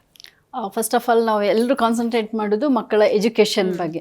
ಅಫ್ಕೋರ್ಸ್ ಇವಾಗ ನಾವು ಯೋಗ ಮತ್ತು ಧ್ಯಾನ ಮಾಡುವಾಗ ಅವರಲ್ಲಿ ಕಾನ್ಸಂಟ್ರೇಷನ್ ಆಟೋಮೆಟಿಕ್, ಅದು ಅವ್ರಿಗೆ ಕಾನ್ಸಂಟ್ರೇಷನ್ ಬರುತ್ತೆ. ಯೋಗ ಮತ್ತು ಧ್ಯಾನ ಮಾಡುವಾಗ ಅವ್ರಿಗೆ ಕಾನ್ಸಂಟ್ರೇಷನ್ ಬಂದೇ ಬರುತ್ತೆ. ಅದೇ ಜೊತೆಗೆ ಅವರು ಸೆಲ್ಫ್ ಕಾನ್ಫಿಡೆನ್ಸ್ ತುಂಬಾನೇ ಇಂಪ್ರೂವ್ ಆಗುತ್ತೆ. ಅವ್ರದ್ದು ಯಾವುದೇ ಒಂದು ಅವರ ಒಂದು ಬದುಕಿನಲ್ಲಿ ಯಾವುದೇ ಒಂದು ನಿರ್ಧಾರ ತಗೊಳ್ಬೇಕಾದ್ರೂ ಅವರು ಅದನ್ನು ಆದಷ್ಟು ಬೇಗ ಮತ್ತು ತುಂಬ ಸ್ಟ್ರಾಂಗ್ ಆಗಿ ಆ ಒಂದು ಡಿಸಿಷನನ್ನು ಅವರು ತಗೊಳ್ತಾರೆ. ತುಂಬ ಕಾನ್ಫಿಡೆನ್ಸ್ ಆಗಿರ್ತಾರೆ. ಅವ್ರು ಯಾವತ್ತೂ ಲೈಫಲ್ಲಿ ಅವರು ಸೋಲು ಅಂತ ಹೇಳೋದನ್ನು ಅವರು ನೋಡೋದಿಲ್ಲ. ಅಂದರೆ ಅವ್ರು ಏನೇ ಒಂದು ಲೈಫಲ್ಲಿ ಪ್ರಾಬ್ಲಮ್ ಆದರೂ ಕೂಡ ಅವರು ವಾಟ್ ನೆಕ್ಸ್ಟ್ ಅಂತ ಥಿಂಕ್ ಮಾಡ್ತಾರೆ ಹೊರತು ಅವ್ರು ಯಾವತ್ತೂ ಅದನ್ನು ಕ್ವಿಟ್ ಮಾಡಲ್ಲ ಲೈಫಲ್ಲಿ. ಸೊ ಅದರಿಂದ ನಾವೆಲ್ಲ ಪೇರೆಂಟ್ಸಿಗೆ ಹೇಳೋದು, ದಯವಿಟ್ಟು ಈ ಒಂದು ವಿದ್ಯೆನ ಮಕ್ಕಳಿಗೆ ಕಲಿಸಿ ಅಂತ ಹೇಳಿ. ಇನ್ನೂ ಒಂದು, ಇವಾಗ ನಾನು ಇಷ್ಟು ವರ್ಷ, ಒಂದು 8 ವರ್ಷದಿಂದ ಮಕ್ಕಳಿಗೆ ಟ್ರೈನ್ ಮಾಡ್ತಾ ಇದ್ದೇನೆ. ನಾನು ನೋಡಿದ ಪ್ರಕಾರ ಮಕ್ಕಳಲ್ಲಾದಂಥ ಬದಲಾವಣೆ ಅಂತ ಹೇಳಿದೆ, ಏನೇ ಒಂದು ಬ್ಲಾಕೇಜಸ್ ಇರುತ್ತೆ ಮಕ್ಕಳಲ್ಲಿ. ಅಂದರೆ ಇವಾಗ ತಾಯಿಯಂದರು ಪ್ರೆಗ್ನೆನ್ಸಿಯಲ್ಲಿ ಏನೇನು ಸಫರ್ ಆಗಿರ್ತಾರೆ, ಅದೆಲ್ಲ ಒಂದು ಬ್ಲಾಕೇಜಸ್ ಅಂತ ಇರುತ್ತೆ. ಈಗ ಕೆಲವು ಮಕ್ಕಳು ಎಷ್ಟೋ ವರ್ಷ ತನಕ ಅವ್ರಿಗೊಂದು ಸ್ಮೈಲ್ ಇರಲ್ಲ, ತುಂಬ ಮೂಡಿ ಎಲ್ಲ ಇರ್ತಾರೆ ಮಕ್ಕಳು. ಸೊ ಇದಕ್ಕೆ ಮೇನ್ ಕಾರಣ ಏನಂತ ಹೇಳಿದ್ರೆ, ತಾಯಿ ಗರ್ಭದಲ್ಲಿ ಏನೇನು ಆ ಸ್ಟ್ರೆಸ್ ಎಲ್ಲ ಅವರು ಅನುಭವಿಸ್ತಾರೆ, ಅದು ಎಫೆಕ್ಟ್ ಆಗಿರುತ್ತೆ. ಸೊ ನಾವು ಈ ಪ್ರೋಸೆಸ್ ಮಾಡುವಾಗ ಆ ಒಂದು ಬ್ಲಾಕೇಜಸ್ ಇಂದ ಮಕ್ಕಳು ತುಂಬ ಹೊರಗೆ ಬಂದಿದ್ದಾರೆ. ಅದು ನನ್ನ ಓನ್ ಎಕ್ಸ್ಪೀರಿಯನ್ಸ್ 8 years ಅಲ್ಲಿ. ಇನ್ನೊಂದೇನಂತಂದ್ರೆ, ಮಕ್ಕಳು ಕೆಲವರು ತುಂಬಾ ಹೈಪರ್ ಇರ್ತಾರೆ, ಅವರು ತುಂಬಾ ಕಾಮ್ ಆಗಿ ಅಂದ್ರೆ ನಾರ್ಮಲ್ ಸ್ಟೇಜಿಗೆ ಬರ್ತಾರೆ. ಕೆಲವರು ಅಂದ್ರೆ ಯಾರನ್ನು ಕಾಣಿದ್ರೆ ಮಾತಾಡಲ್ಲ, ಒಬ್ರ ಮುಂದೆ ಹೋಗಕ್ಕೆ ಹಿಂಜರಿತಾರೆ, ಸ್ಟೇಜ್ಗೆ ಹೋಗಕ್ಕೆ ಭಯ ಪಡ್ತಾರೆ. ಸೊ ಈ ಪ್ರೋಸೆಸ್ ಆಗುವಾಗ ಅವರು ಓನ್ ಆಗಿ ಎಲ್ಲ ಅವ್ರವರೇ ಕೆಲಸ ಮಾಡೋದು, ಮುಂದೆ ಬರ್ತಾರೆ, ಅವ್ರಿಷ್ಟಾಗ ಅವರು ಹೋಗಿ ಅವ್ರು ಡಿಸಿಷನ್ ತಗೊತಾರೆ, ಒಬ್ಬೊಬ್ಬರೇ ಎಲ್ಲ ಕಡೆ ಹೋಗಿ ಬರ್ತಾರೆ ಸ್ಟೇಜಸ್. ಇವಾಗ ನನ್ನ ಮಕ್ಕಳದ್ದೇ ಎಕ್ಸಾಂಪಲ್, ಈಗ ನನಗೆ 2-3 ಕಡೆ ಪ್ರೋಗ್ರಾಮ್ಸ್ ಇರುತ್ತೆ. ನಾವು ಮಂಗಳೂರಲ್ಲಿ ಇರುವಾಗ ಜಾತ್ರೆ ಟೈಮಲ್ಲಿ ಎಲ್ಲ ಕಡೆ ಪ್ರೋಗ್ರಾಮ್ಸ್ ಇರುತ್ತೆ. ಅವಾಗ ನನಗೇನು ಎಲ್ಲ ಸ್ಟೇಜಿಗೆ ನನಗೊಬ್ಳಿಗೆ ಹೋಗೋಕ್ಕಾಗಲ್ಲ. ಅವಾಗ ಆ ಮಕ್ಕಳು ಅವ್ರವ್ರ ಪೇರೆಂಟ್ ತಗೊಂಡು ಅವರೇ ಒಂದು ಗ್ರೂಪ್ ಮಾಡ್ಕೊಂಡು ಹೋಗಿ ಪ್ರೆಸೆಂಟೇಷನ್ ಕೊಟ್ಟು ಬರ್ತಾರೆ. ಅಷ್ಟೇ ತನಕ ಅವರು ಸ್ಟೇಜಿಗೆ ಹೋಗಿರಲ್ಲ ಮಕ್ಕಳು. ಸೊ ಅದು ನೋಡುವಾಗ ನನಗೆ ಚಲೋ ಇನ್ನಷ್ಟು ಮಕ್ಕಳಿಗೆ ನಾವು ಕಲಿಸ್ಬೇಕಿದ್ನ ಅಂದರೆ ಎಷ್ಟು ತುಂಬ ಅಂದರೆ ತುಂಬಾನೇ ಒಂದು ಬದಲಾವಣೆ ಮಕ್ಕಳಲ್ಲಿ ನಾವು ನೋಡ್ತಾ ಇದ್ದೇವೆ. ಆ್ಯಕ್ಚುಲಿ ಇದಂತ ಹೇಳಿದ್ರೆ ಎಲ್ಲ ಮಕ್ಕಳಲ್ಲಿರುವಂಥ ಒಂದು ಸೂಪರ್ ನ್ಯಾಚುರಲ್ ಎನರ್ಜಿ ಅಲ್ವಾ, ನಾವು ಅದನ್ನು ಜಸ್ಟ್ ಟ್ಯೂನ್ ಮಾಡಬೇಕು. ಈಗ ನಾವಿಬ್ರು ಮಾಡ್ತಾ ಇರೋದು ಅದನ್ನ ಟ್ಯೂನ್ ಮಾಡೋ ಕೆಲಸ. ಇಲ್ಲಿ ನಾವು ಎಕ್ಸ್ಟ್ರಾ ಏನು ಮಕ್ಕಳಿಗೆ ಇಂಪ್ಲಿಮೆಂಟ್ ಮಾಡಲ್ಲ, ಎಲ್ಲರಲ್ಲಿ ಇರುವ ಆ ಎನರ್ಜಿಯಲ್ಲೇ ಇರುತ್ತೆ. ಅವರಲ್ಲೇ ಇರೋಂಥ ಶಕ್ತಿನ ನಾವು ಟ್ಯೂನ್ ಮಾಡ್ತೀವಿ ಅಷ್ಟೇ, ಇನ್ಸ್ಟ್ರಕ್ಷನ್ಸ್ ಕೊಡ್ತೀವಿ. ಇವಾಗ ಏನಿರುತ್ತೆ, ನೀವು ಐರನ್ಗೊಂದು ಬಟ್ಟೆ ಕೊಡ್ತೀರಾ ಅನ್ಕೊಳ್ಳಿ, ಆ ಬಟ್ಟೆ ಏನು ಐರನ್ ಅಂಗಡಿ ಅವನಲ್ಲ, ನಿಮ್ಮದೇ ಬಟ್ಟೆ ಇರುತ್ತೆ, ಅದರಲ್ಲಿರೋ ಸುಕ್ಕುಗಳನ್ನ ತೆಗೆದು ಹಾಕಿ ಅಂದ್ರೆ ನೋಡೋಕ್ಕೆ ಚೆಂದ ಕಾಣಬೇಕು ಅದು ಒಂದು. ಆಮೇಲೆ ಅಲ್ಲಿ ಸುಕ್ಕುಗಳಿರಬಾರ್ದು. ಆ ಥರ ಆ ವ್ಯಕ್ತಿನೇ ವಿಷಯ ಎಲ್ಲ ಅದೇನೆ. ನಾವೇನಂತೀವಿ ಅವ್ರ ಹತ್ರನೇ ಇರೋದನ್ನ ಒಂದು ಸುಸಜ್ಜಿತವಾದ ಮಾರ್ಗದಲ್ಲಿ ತೋರಿಸ್ಕೊಡ್ತೀವಿ. ಏನಾಗ್ಬಿಡುತ್ತೆ ಅಂದರೆ ಇದು ಆ ಒಂದು ಮಕ್ಕಳ ಸಾಧನೆ ಯಾವ ಲೆವೆಲ್ಗಿದೆ ಅದರ ಫಲಗಳನ್ನ ಅವ್ರ ಖಂಡಿತ ಹೇಳ್ತಾರೆ. ಅಂದರೆ ಆ ಮಕ್ಕಳಿಗೆ ಅವರ ಒಂದು ಸಾಧನೆ ಲೆವೆಲ್ ಮೇಲೆ ಡಿಪೆಂಡ್ ಆಗಿರುತ್ತೆ. ಇವಾಗ ನೀವು ಕೇಳ್ಬೋದು, ಮೇಡಮ್ ನಿಮ್ಮಲ್ಲಿ ಬಂದು ಕಲಿಯೋ ಎಲ್ಲ ಮಕ್ಕಳಿಗೂ ಈ ಥರ ಶಕ್ತಿ ಬರುತ್ತಾ ಅಂತ. ಇವಾಗ ನೀವು ಹೇಳ್ಬೋದು ನಮ್ಮ ಸಾಧನೆ ಮೇಲೆ ಅದು ಇರತ್ತೆ ಅಂತ. ಕೆಲವು ಮಕ್ಕಳಿಗೆ ಕೆಲವೊಂದು ಇಷ್ಟ ಆಗತ್ತೆ. ಇವಾಗ ಒಂದು ಮಗುಗೆ ಕಣ್ಣಿಗೆ ಬಟ್ಟೆ ಕಟ್ಟಿ ಸೈಕಲ್ ಓಡಿಸೋದು ಇಷ್ಟ, ನನ್ನ ಮಗಳಿಗೆ ಅದು ತುಂಬ ಇಷ್ಟ, ಅವಳು ಅದರಲ್ಲಿ ಎಂಜಾಯ್ ಮಾಡ್ತಾಳೆ. ಇನ್ನೊಬ್ರು ಎನರ್ಜಿ ಮೂವ್ಮೆಂಟ್ ಮಾಡೋದು ಇಷ್ಟ, ಅವಳು ಅದನ್ನ ಮಾಡ್ತಾಳೆ. ಇನ್ನೊಂದು ಮಗುಗೆ ಧ್ಯಾನ ಮಾಡಿ, ಇಲ್ಲ ನಾನು ಇನ್ನೊಂದು ಹಂತ ಹೋಗ್ತೀನಿ, ನನ್ಗೆ ಬೇರೆ ಕಡೆ ಏನೆಲ್ಲ ನಡೀತಾ ಇದೆ ತಿಳ್ಕೊಬೋದು ಅನ್ನೋದು ಆ ಮಗುಗೆ ಇಷ್ಟ. ಒಂದು ಮಾತ್ರ ನೆನ್ಪಿಟ್ಕೊಳ್ಳಿ, ಗಾಂಧಾರಿ ವಿದ್ಯೆನಲ್ಲಾಗ ಅಂತರ್ದೃಷ್ಟಿ ಅಂತರ್ಚಕ್ಷು ನಾವೇನು ಹೇಳ್ತೀವಿ, ಇಲ್ಲ ನೀನು ಇದೇ ಮಾಡ್ಬೇಕು ಇದೇ ಕಲಿಬೇಕು ಅಂತ ನೀವು ಯಾವುದೇ ಥರ ಫೋರ್ಸ್ ಮಾಡಿದ್ರು ಯಾವುದೇ ಮಗು ಮಾಡೋಕ್ಕೆ ಸಾಧ್ಯ ಇಲ್ಲ. ಈಗ ಅಪ್ಪ ಅಮ್ಮಂಗೆ ಈಗ ನಮ್ಮದು ಏನಾದ್ರು ಒಂದು ಕಾರ್ಯಕ್ರಮ ನೋಡಿರ್ತಾರೆ ಅಂದ್ಕೊಳ್ಳಿ, ಅವ್ರಿಗೆ ಇಷ್ಟ ಆಗುತ್ತೆ, ಇಲ್ಲ ನೀನು ಅಲ್ಲಿ ಏನೇನು ಡೆಮಾನ್ಸ್ಟ್ರೇಟ್ ಮಾಡಿದ್ರು ಅಷ್ಟು ನೀನು ಕಲಿಬೇಕು ಅಂದರೆ ಅದು ಅವ್ರು ನಿರ್ಧಾರ ಮಾಡೋದಲ್ಲ, ಅದು ನಮ್ಮ ಮಗು ನಿರ್ಧಾರ ಮಾಡಬೇಕು. ನಾವು ಬೈ ಫೋರ್ಸ್ ಇಲ್ಲ ಅಲ್ಲೇನು ನಡೀತಾ ಇದೆ ಹೇಳು ಅಂದರೂ ಆ ಮಕ್ಕಳು ಹೇಳಲ್ಲ. ಅವ್ರಿಗೆ ಯಾವುದೇ ಥರ ದೈಹಿಕ ಮತ್ತು ಮಾನಸಿಕ ಒತ್ತಡ ಬರಲೇ ಕೂಡ್ದು ಕಲಿಯೋಂಥ ಮಕ್ಕಳಿಗೆ ಅವರ ಇಚ್ಛೆ ಅನುಸಾರನೇ ಅವರು ಕಲಿಬೇಕು. ಅವ್ರು ನಾವು ಏನು ಹೇಳ್ಕೊಡ್ತೀವಿ ಈ ಥರ ಹೇಳ್ಕೊಡ್ತೀವಿ. ಇವಾಗ ನೀವು ಕಾಲೇಜ್ ಓದಬೇಕಾದ್ರೆ ಎಲ್ಲರೂ ಯಾಕೆ ಫಸ್ಟ್ ರ್ಯಾಂಕ್ ಬರಲ್ಲ? ಯಾಕೆ ಒಬ್ಬರೋ ಇಬ್ಬರೋ 5 ಜನ 10 ಜನನೋ ಬರ್ತಾರೆ? 100 ಮಕ್ಕಳಿದ್ರೆ 100 ಮಕ್ಕಳು ಫಸ್ಟ್ ರ್ಯಾಂಕೇ ಬರ್ಬೋದಲ್ಲ. ಅವರ ಸಾಧನೆ ಮೇಲೆ ಇದು ಡಿಪೆಂಡ್. ನೀವು ಈ ವಿದ್ಯೆಯ ವಿಶೇಷತೆ ಅದೇನೆ, ಅವರು ಹೇಗೆ ಸಾಧನೆ ಮಾಡ್ಕೊತಾರೆ ಆ ಥರ ಅವರು ಕಲಿತಾರೆ. ಎಸ್ ರೂಪಶ್ರೀ ಮೇಡಮ್, ಇನ್ನು ಕೊನೆಯದಾಗಿ ಏನು ಹೇಳ್ತೀರಾ ಅಂತ? ಕೊನೆಯದಾಗಿ ನಾನು ಏನು ಹೇಳಕ್ಕೆ ಇಷ್ಟಪಡ್ತೀನಿ ಅಂದರೆ, ಈಗ ಮಕ್ಕಳಿಗೆ ನಾವೇನು ಮಾಡ್ತೀವಿ, ಖಾಲಿ ಅವರಿಗೆ ಫಿಸಿಕಲಿ ಮೆಂಟಲಿ ಸ್ಟ್ರಾಂಗ್ ಆಗಿರಬೇಕು ಮಕ್ಕಳು ಅಂತ ಎಲ್ಲ ಪೇರೆಂಟ್ಸು ಬಯಸ್ತಾರೆ. ಬಟ್ ನಾನು ಇದರಲ್ಲಿ ಎಲ್ಲ ಪೇರೆಂಟ್ಸ್ ಹತ್ರ ರಿಕ್ವೆಸ್ಟ್ ಮಾಡ್ಕೊಳ್ತಾ ಇರೋದು, ಖಾಲಿ ಫಿಸಿಕಲಿ ಮೆಂಟಲಿ ಅಲ್ಲ, ಅವರನ್ನು ಸ್ಪಿರಿಚುವಲ್ ಆಗಿ ಕೂಡ ನಾವು ಸ್ಟ್ರಾಂಗ್ ಆಗಿ ಮಾಡಬೇಕು. ಈ ಅಪ್ಕಮಿಂಗ್ ನಮ್ಮ ಏನು ಸಮಾಜ ಇದೆ ಅದಕ್ಕೆ ನಮ್ಮ ಮಕ್ಕಳು ಖಾಲಿ ಫಿಸಿಕಲಿ ಮೆಂಟಲಿ ಸ್ಟ್ರಾಂಗ್ ಇದ್ರೆ ಸಾಕಾಗಲ್ಲ, ಅವರು ಸ್ಪಿರಿಚುವಲಿ ಸ್ಟ್ರಾಂಗ್ ಆಗಿ ಇದ್ದು, ಇವಾಗ ಏನು AI ಬಂದಿದೆ ಅದರ ಬದಲು ನಮ್ಮ ಮಕ್ಕಳು ಅದನ್ನು ಮೀರಿ UIಗೆ ಕನೆಕ್ಟ್ ಆಗಬೇಕು. ಯೂನಿವರ್ಸ್ ಎನರ್ಜಿಗೆ ಯಾವಾಗ ನಮ್ಮ ಮಕ್ಕಳು ಕನೆಕ್ಟ್ ಆಗ್ತಾರೆ, ಸೊ ಅವರು ಯಾವುದೇ ಕಾರಣಕ್ಕೆ ಸೋಲಲ್ಲ. ಸೊ ನಮ್ಮ ಗುರಿ ಈಗ ಆ ಕಡೆ ಇದೆ. ಮಕ್ಕಳನ್ನು AI-ಗಿಂತಲೂ ಮಿಗಿಲಾದ UIಗೆ ಕನೆಕ್ಟ್ ಮಾಡುವಂಥ ಒಂದು ದಾರಿಯನ್ನು ನಾವು ಮಕ್ಕಳಿಗೆ ತೋರಿಸ್ತಾ ಇದ್ದೇವೆ. ಆದ ಕಾರಣ ಎಲ್ಲ ಪೇರೆಂಟ್ಸು ನಮ್ಮ ಹತ್ರನೇ ಕಲೀಲಿಕ್ಕೆ ಕಳಿಸಿ ಅಂತ ನಾವು ಕೇಳಲ್ಲ. ಎಲ್ಲಿ ನಿಮಗೆ ಈ ಥರ ವಿದ್ಯೆ ಕಲಿಸ್ತಾ ಇದ್ದಾರೆ, ಬಟ್ ಗುರುಗಳನ್ನು ನೋಡಿಕೊಂಡು ಗುರುಗಳ ಬಗ್ಗೆ ವಿಚಾರಿಸ್ಕೊಂಡು ಅಂಥ ಕಡೆ ನೀವು ನಿಮ್ಮ ಮಕ್ಕಳನ್ನು ಕಲೀಲಿಕ್ಕೆ ಬಿಡಿ. ಮಕ್ಕಳನ್ನು ಆದಷ್ಟು mentally, physically and spiritually strong ಆಗಿ ಬೆಳೆಸಿ ಅಂತ ನಾವು ಕೇಳ್ಕೊಳ್ತೀವಿ ಮಕ್ಕಳನ್ನು. ಎಸ್, ಇನ್ನು ಕೊನೆಯದಾಗಿ ಅಂಬಿಕಾ ಮೇಡಮ್ ನೀವೇನು ಹೇಳ್ತೀರಾ? ಮಕ್ಕಳಲ್ಲಿ ಇರೋಂಥ ಒಂದು ಎನರ್ಜಿನ ದಯವಿಟ್ಟು ವೇಸ್ಟ್ ಮಾಡಬೇಡಿ. ಯಾಕಂದರೆ ಕಳೆದು ಹೋಗಿ ನಾನು 8 ವರ್ಷಕ್ಕೆ ಹೋಗೋಕ್ಕಾಗಲ್ಲ, ಮತ್ತೆ ಆ ಟೈಮ್ ಏನಿದೆ ಅದು ವೆರಿ ಇಂಪಾರ್ಟೆಂಟು. ಓಕೆ, ಆ ಟೈಮ್ನ ಹಾಗೆ ಬಿಡಬೇಡಿ. ಅವರಲ್ಲಿರೋ ಎನರ್ಜಿನ ಅರ್ಥ ಮಾಡ್ಕೊಳ್ಳಿ. ಎಲ್ಲ ಮಗುಗೂ ಪರಮಾತ್ಮ ವಿಶೇಷವಾದ ಶಕ್ತಿ ಕೊಟ್ಟು ಕಳಿಸಿರ್ತಾನೆ. ಏನು ಬರೀ ಇಲ್ಲಿ ಇವತ್ತು ನಾವು ತೋರ್ಸೋ ಮಕ್ಕಳಷ್ಟೇ ಮಾಡೋದಲ್ಲ, ಬಹಳಷ್ಟು ಜನ ಮಾಡ್ತಾರೆ. ನೀವು ಅನ್ಕೋಬೋದು ಇವಾಗ ನೀವು ಕೇಳಿದ್ರಿ, ನೀವು ವಿಶ್ವ ದಾಖಲೆ ಮಾಡಿದ್ರಿ ಹೇಗೆ ಸಾಧ್ಯ ಅಂತ. ಎಲ್ಲರೂ ಮಾಡಿರ್ತಾರೆ. ಪರಮಾತ್ಮ ನನಗೊಂದು ಅವಕಾಶ ಕೊಟ್ಟ, ನಾನು ಗುರುತಿಸ್ಕೊಂಡೆ. ಹಾಗೆ ಇಲ್ಲಿ ಮಕ್ಕಳು ಅವ್ರಿಗೆ ಅವಕಾಶ ಸಿಕ್ತು, ಇವತ್ತು ಬಂದು ಇಲ್ಲಿ ಮಾಡ್ತಾ ಇದ್ದಾರೆ. ಹಾಗೆ ಪೇರೆಂಟ್ಸು ಪ್ಲೀಸ್ ಆ ಮಕ್ಕಳಲ್ಲಿರೋ ಎನರ್ಜಿನ ಗುರುತಿಸಿ ಅವ್ರಿಗೆ ಈ ಥರ ವಿಶೇಷವಾದ ವಿದ್ಯೆಗಳು ಅವರಲ್ಲಿ ಆಲ್ರೆಡಿ ಇರುತ್ತೆ, ಅದನ್ನು ಕಲಿಯೋಕ್ಕೆ ನೀವು ಅವಕಾಶ ಮಾಡಿಕೊಡಿ. ಮತ್ತು ಏನಾಗುತ್ತೆ ಅಂದಾಗ ಇದನ್ನ ಮಾಡ್ತಾ ಮಾಡ್ತಾ ಕಲಿತಾ ಅವರಲ್ಲಿರೋ ಶಕ್ತಿ ಬಗ್ಗೆ ಅವ್ರಿಗೆ ಅಪ್ರಿಷಿಯೇಷನ್, ಸೆಲ್ಫ್ ಅಪ್ರಿಷಿಯೇಷನ್ ಉಂಟಾಗುತ್ತೆ. ಎಷ್ಟು ಚೆನ್ನಾಗಿ ನಾನು ಮಾಡ್ತೀನಿ, ನನ್ನಲ್ಲಿ ಈ ಶಕ್ತಿ ಇದೆಯಾ ಅಂತ ಆ ಮಕ್ಕಳು ಫಸ್ಟ್ ಅವರು ಖುಷಿ ಪಡ್ತಾರೆ. ಸೊ ಅದಕ್ಕೋಸ್ಕರ ಅವರ ದೈಹಿಕ ಮತ್ತು ಮಾನಸಿಕ ಆರೋಗ್ಯದ ಮೇಲೆ ಗಮನ ಇರಿಸಿ. ಮತ್ತು ಇನ್ನೊಂದೇನಪ್ಪ ಅಂತ ಅಂದರೆ, ಇವಾಗ ನಾನು ದೈಹಿಕವಾಗೇ ಬಂದು ಇಲ್ಲಿ ಕೂತ್ಕೊಂಡು ನಾನು ಇಲ್ಲಿ ಮಾತಾಡಿದ್ರೆ ನನ್ನ ಅಸ್ತಿತ್ವ ನನಗೆ ಕಾಣಿಸುತ್ತೆ. ಹಾಗೆ ಮಕ್ಕಳನ್ನ ಬರೀ ಓದೋಕ್ಕೆ ಅಂತಲೇ ನೀವು ಬಿಟ್ಟಾಗ ಏನಾಗುತ್ತೆ, ನೀವು ಫುಲ್ ಡೇ ಓದೋದ್ರಲ್ಲೇ ಕಳೆದಾಗ ಅವ್ರಿಗೆ ಯಾವುದೇ ಥರ ದೈಹಿಕವಾದ ಆಕ್ಟಿವಿಟೀಸ್ ಏನೂ ಆಗಲ್ಲ.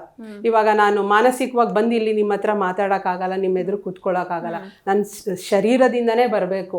ಅಂದರೆ ನಾನು ಚೆನ್ನಾಗಿ ಓದಿ ನಾನು ಯಾವಾಗಲೂ ಫಸ್ಟ್ ರ್ಯಾಂಕೆ ಬಂದು 24 ಗಂಟೆ ನಾನು ಓದ್ಕೊಂಡೇ ಕೂತಿದ್ದಾಗ ನನ್ನ ಶರೀರಕ್ಕೆ ಏನು ಬೇಕು, ಚಟುವಟಿಕೆ ಬೇಕು. ಹಿಂದಿನ ಕಾಲದಲ್ಲಿ ಯಾಕೆ ಅಷ್ಟು ಆಕ್ಟಿವ್ ಆಗಿದ್ರು ಅಂದರೆ ಅವರೆಲ್ಲ ಫಿಸಿಕಲಿ ಅವರೇ ನಡ್ಕೊಂಡು ಹೋಗ್ತಾ ಇದ್ರು. ಆ ಥರ ಚಟುವಟಿಕೆ ಬೇಕು ಅವ್ರಿಗೆ. ಯಾವುದೇ ಥರ ದೈಹಿಕವಾದ ನೀವು ಇಂಟ್ಯೂಷನ್ನೇ ಸೇರಿಸಿ ಮಿಡ್ ಬ್ರೈನ್ ಆಕ್ಟಿವೇಶನ್ ಸೇರಿಸಿ ಅಂತ ನಾವು ಖಂಡಿತ ಹೇಳಲ್ಲ.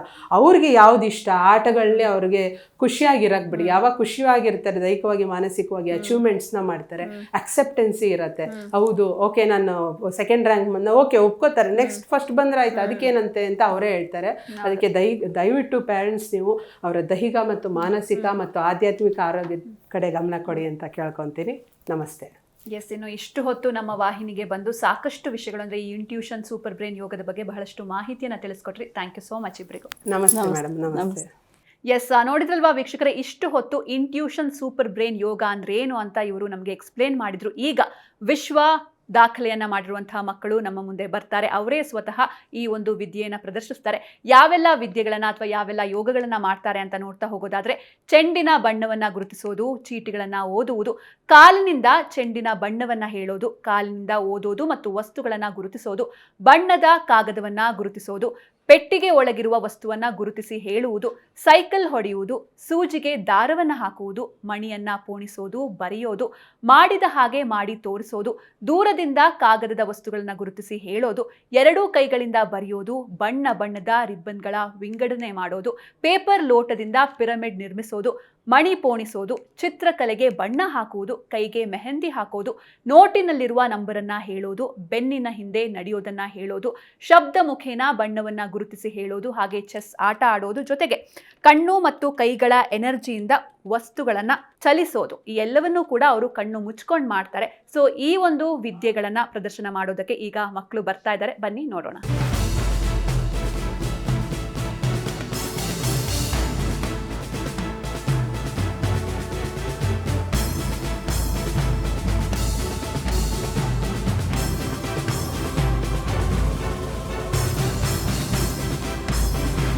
ಈಗ ಮೊದಲನೇದಾಗಿ 6 ವರ್ಷ 11 ತಿಂಗಳ ಪುಟಾಣಿ ಓಜಸ್ವಿ ಜಗದೀಶ್ ಅವರಿದ್ದಾರೆ. ಕಣ್ಣು ಹಾಗೂ ಕೈಗಳ ಎನರ್ಜಿಯಿಂದ ವಸ್ತುಗಳನ್ನ ಚಲಿಸ್ತಾರೆ. ಬನ್ನಿ ನೋಡೋಣ.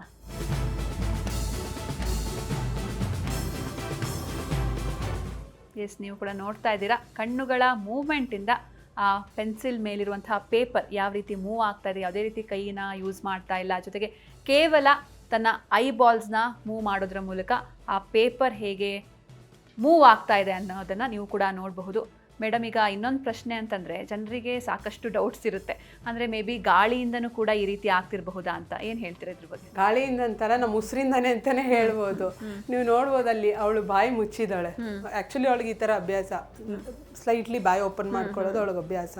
ಅವಳಿಗೆ ನಾವು ಒಂದಿದ್ವಿ ಆ ಥರ ಮಾಡಬಾರ್ದು, ಜನ ಕನ್ಫ್ಯೂಸ್ ಆಗ್ತಾರೆ, ನೀನು ಬಾಯಿಂದ ಉರುಪ್ತಾ ಇದೆಯೇನೋ ಅದಕ್ಕೆ ಮೂವ್ ಆಗ್ತಾ ಇದೆ ಅಂತ. ಯಾವುದೇ ರೀತಿ ಇಲ್ಲಿ ಅವರು ವಸ್ತುನ ಮುಟ್ತಾ ಇಲ್ಲ, ಕೇವಲ ಮೊದಲಿಗೆ ಕಣ್ಣಿನ ಎನರ್ಜಿಯಿಂದ ಆ ಪೇಪರ್ನ ಮೂವ್ ಮಾಡಿದ್ರು. ಇದೀಗ ತಮ್ಮ ಎರಡೂ ಕೈಗಳಿಂದ, ಪುಟ್ಟ ಪುಟ್ಟ ಕೈಗಳಿಂದ ಆ ಒಂದು ಪೇಪರ್ನ ಮೂವ್ ಮಾಡ್ತಾ ಇದ್ದಾರೆ.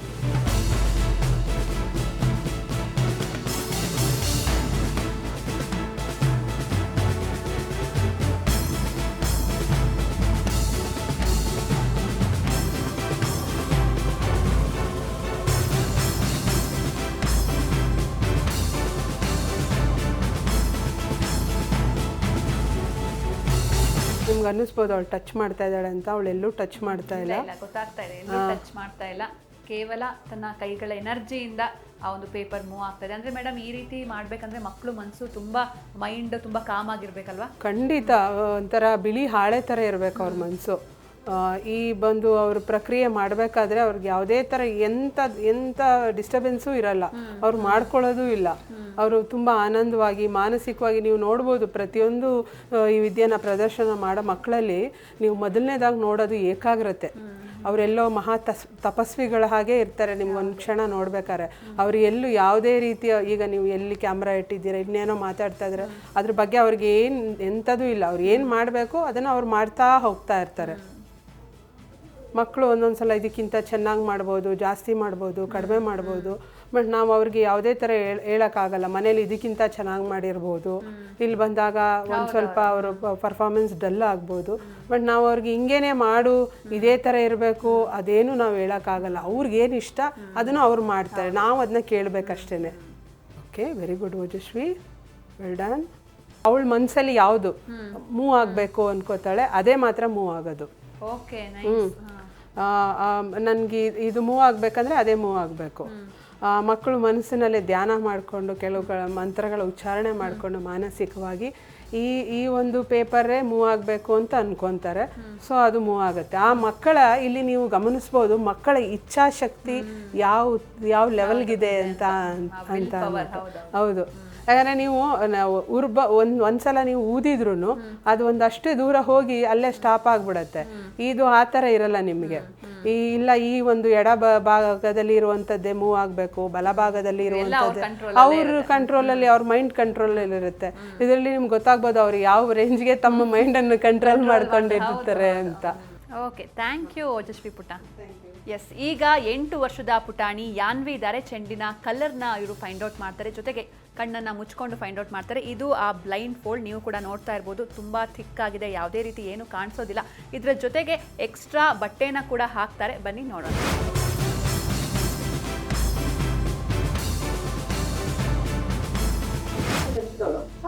Orange. Yes, very good. Green. Yes, very good. Light green. Yes, very good. Green. Yes. ಇಲ್ಲಿ ನೋಡ್ಬೋದು ನೀವು ಆ ಮಗು ಎಷ್ಟು ಕಾನ್ಫಿಡೆಂಟ್ ಆಗಿ ಹೇಳ್ತಾ ಇದೆ ಅಂತ. ತುಂಬಾ ಫಾಸ್ಟ್ ಆಗೋ ಹೇಳ್ತಾರೆ. Orange. Yes, very good. ಅಂದ್ರೆ ಆ ಮಗು Yes, very good. ಮಗುವಿನ ಒಂದು ಕೈ ಹಸ್ತದ ಶಕ್ತಿಯಿಂದ, ಹಸ್ತ ಜ್ಞಾನದಿಂದ ಆ ಮಗು ಎಷ್ಟು ಸುಲಭವಾಗಿ ಹೇಳ್ತಾ ಇದೆ ಅಂತ ಗಮನಿಸಬಹುದು. Light green. Yes, very good. Green. Yes, reject. Orange. Yes, very good. Green. Yes, very good. Pink. Yes, very good. Green. Yes, very good. Orange. Yes, very good. Light green. Reject. Orange. It's okay, limit. Light green. Yes, very good. Relax.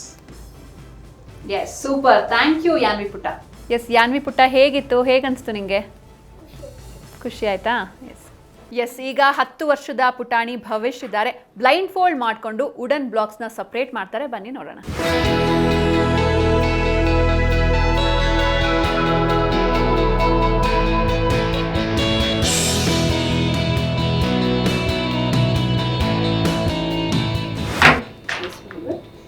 Orange. Yes, very good.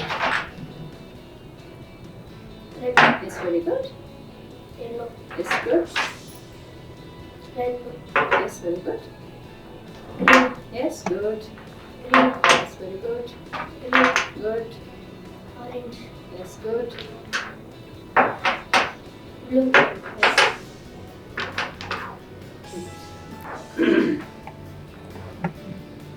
Blue. Yes, very good. Yellow. Yellow. Red. Red delete ರೀ ಅವಾಗ scan ಮಾಡಿ delete ಕೊಡ್ರಿ ಅಂತ. Relax, B comfortable, relax. Scan ಮಾಡಿ scan ಮಾಡಿ ಮೂಗಿನ ಮೂಲಕ first colour ಅನ್ನು ಗುರುತಿಸ್ತಾ ಈಗ ಕಲರ್ ಕೈಯಿಂದ ಸ್ಕ್ಯಾನ್ ಮಾಡಿ ಯಾವ ಬಣ್ಣ ಎಲ್ಲೆಲ್ಲಿದೆ ಅನ್ನೋದನ್ನ ಒಂದ್ಸಲ ಮಾನಸಿಕವಾಗಿ ನೋಡಿಕೊಂಡು ನಂತರ ಈ ಹುಡುಗ ಸಪ್ರೇಟ್ ಮಾಡ್ತಾರೆ. Yes, very good. ರೆಡ್ ನೋಡಿ ರೆಡ್ ಬಣ್ಣ ಎಲ್ಲಿದೆ ಅಂತ ಒಂದ್ಸಲ ಕೈಯಿಂದ ಸ್ಕ್ಯಾನ್ ಮಾಡ್ಕೊಂಡ ಈಗ Yes, very good. ಆರೆಂಜ್ ಎಲ್ಲಿದೆ, ಎಲ್ಲೋ ಎಲ್ಲಿದೆ, Yes, very good. According to the colour separate ಮಾಡ್ತಾರೆ. Orange a little blue. Yes, very good. ಅದಾಗಿದೆ. ಅದಾಗಿದೆ sir. ಅದಾಗಿದೆ.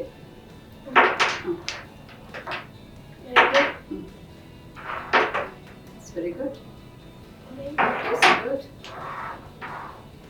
Yellow. Yellow little. Yes, very good.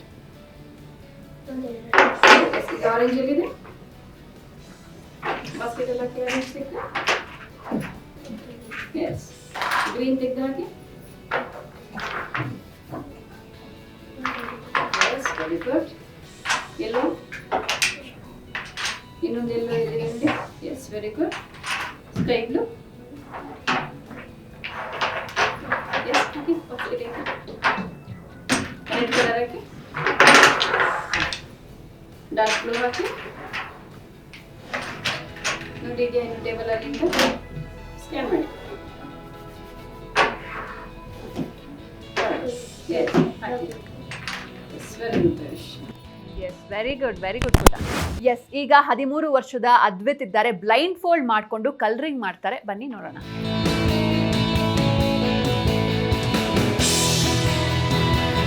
Colouring ಮಾಡೋದು ಅಷ್ಟು ಈಸಿ ಅಲ್ಲ, ಯಾಕಂದರೆ ಈಗ ಓಕೆ ಅವರು ಕಲರ್ಸ್ ಚೂಸ್ ಮಾಡೋದು ಒಂದು ಕಡೆ ಆದರೆ ಆ ಲೈನ್ಸ್ನ ಅದು ಕ್ರಾಸ್ ಮಾಡಬಾರ್ದಲ್ವ. ಈಗ ನಾವು ಕಣ್ಣು ಬಿಟ್ಕೊಂಡು ಮಾಡ್ತಾನೆ ಹೊರಗಡೆ ಎಲ್ಲ ಔಟ್ಲೈನ್ ಹೊರಗಡೆ ಎಲ್ಲ ಹೋಗಿರುತ್ತೆ. ಚೌಕಟ್ಟಿನಲ್ಲಿ ಮಾನಸಿಕವಾಗಿ ಅಷ್ಟೊಳಗೇನೆ ಮಾಡಬೇಕಲ್ಲ ಅವರು. ಯಾಕಂದ್ರೆ ನೀವು ನೋಡ್ಬೋದು ಇವಾಗ ಚಿತ್ರಕಲೆ ಬಿಡಿಸೋರು ಸಾಮಾನ್ಯವಾಗಿ ಯಾರ ಹತ್ರನೂ ಮಾತಾಡಲ್ಲ. ಅವರು ಒಂಥರ ತಪಸ್ಸಲ್ಲಿ ತಮ್ಮನ್ನ ತಾವು ತೊಡಸ್ಕೊಂಡ್ಬಿಟ್ಟಿರ್ತಾರೆ. ಯಾಕಂದ್ರೆ ಮಾತಾಡ್ತಾ ಬರೆಯೋದು ನಿಜವಾಗ್ಲೂ ಬಹಳಷ್ಟು ಎಲ್ಲೋ ಒಂದ್ ಕಡೆ ಕಾನ್ಸಂಟ್ರೇಷನ್ ಲೂಸ್ ಮಾಡ್ಕೊಂತಾರೆ.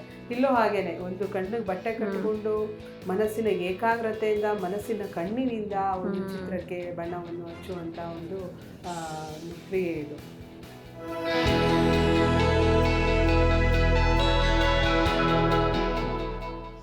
ನೋಡೋರಿಗೆಲ್ಲ ಆಶ್ಚರ್ಯ ಆಗುತ್ತೆ ಮಾಡ್ತಾರೆ. ಸೆನ್ಸ್ ಇಟ್ ಅವ್ರಿಗೆ ಫೀಲ್ ಆಗುತ್ತೆ. ಇದೇ ಇದೆ, ಈ ತರ ಇದೇ ಕಲರ್ ಇದೆ ಅನ್ನೋದು ಫೀಲ್ ಆಗುತ್ತೆ. ಓಕೆ ಮೇಡಮ್, ಇನ್ನು ಈ ಥರ ವಿದ್ಯೆಯಲ್ಲಿ ಎಕ್ಸ್ಪರ್ಟ್ ಆಗಬೇಕು ಅಂದರೆ ಎಷ್ಟು ಟೈಮ್ ಹಿಡಿಯುತ್ತೆ? ಅಂದರೆ ಅದು ಮಕ್ಕಳ ಮೇಲೆ ಡಿಪೆಂಡಾ ಹೇಗೆ? ಹೌದು, ಪ್ರಾಕ್ಟೀಸ್ ಮತ್ತು ಪೇರೆಂಟ್ಸ್ ಕೋಆಪರೇಷನ್ ತುಂಬಾ ಇಂಪಾರ್ಟೆಂಟ್ ಆಗುತ್ತೆ. ನನ್ನ ಹತ್ರ ಇರೋ ಮಕ್ಕಳು ಕೆಲವು ಈಗ ಈ ಬೇಸಿಕ್ ಇದೆಲ್ಲ ಬೇಸಿಕ್ ಮೆಥಡ್ಸ್ ಆಕ್ಚುಲಿ. 1 ವೀಕಿಗೆ ರೆಡಿ ಆಗ್ತಾರೆ. ರೀಡಿಂಗ್ ಕೂಡ 1 ವೀಕಲ್ಲಿ ರೆಡಿ ಆಗ್ತಾರೆ. ಇದಕ್ಕಿಂತ ಬಿಯಾಂಡ್ ಅಂತ ಹೇಳಿದ್ರೆ ಇವಾಗ ನಾನು ಹೇಳಿದ್ರಲ್ಲ ಸ್ಮೆಲ್ ಅಲ್ಲಿ ಏನಾದ್ರು ಕಳೆದೋಗಿದ್ದು, ಇವನ್ ಮನೆಯಲ್ಲಿ ಕೂಡ ಏನಾದ್ರು ಕಳೆದೋಗಿದ್ದಲ್ಲ ಹುಡುಗರು, ಅದೆಲ್ಲ ಒಂದು ಕಂಟಿನ್ಯೂ ಪ್ರೊಸೆಸ್ ಇದ್ರೆ 2 ಮಂತ್ಸ್ 3 ಮಂತ್ಸಿಗೆ ರೆಡಿ ಆಗ್ತಾರೆ. Practice will make man perfect. ಹೌದಾ? ಯಾವುದೇ ಒಂದು ವಿದ್ಯೆ ಆಗಲಿ ಅದನ್ನ ಕಲಿಯೋದು ಅದು ಬಿಟ್ಟು ಬಿಡೋದು ಭಾರಿ ಸುಲಭವಾದ ಪ್ರಕ್ರಿಯೆ. ಅದು ಯಾವುದೇ ಆಗಲಿ, ಆಟ ಆಡೋದೇ ಆಗಲಿ, ಓಡೋದೇ ಆಗಲಿ, ನಡೆಯೋದೇ ಆಗಲಿ, ಚಿತ್ರಕಲೆ ಆಗಲಿ, ನಿಮ್ಮ ಕಂಟಿನ್ಯೂಟಿ ಇದ್ದಾಗ ಆ ಒಂದು ವಿಷಯದಲ್ಲಿ ನೀವು ಪರಿಣಿತಿಯನ್ನು ಪಡಿಬಹುದು. ಆ ವಿದ್ಯೆಯಲ್ಲಿ ನೀವು ಸಂಪೂರ್ಣವಾಗಿ ಕರಗತವನ್ನು ಮಾಡ್ಕೋಬಹುದಾಗಿರುತ್ತೆ. ಅಂದ್ರೆ ಹೋಗ್ತಾ ಹೋಗ್ತಾ ಅಡ್ವಾನ್ಸ್ ಲೆವೆಲ್ ಹೋಗ್ಬೋದು. ನಾವು ನಮ್ಗೆ ವಯೋಧರ್ಮ ಅನ್ನೋದು ಇರುತ್ತೆ, ಅದು ಪ್ರಕೃತಿ. ನೀವು ಅದನ್ನ ಏನು ಮಾಡ್ಲಿಕ್ಕೆ ಆಗಲ್ಲ.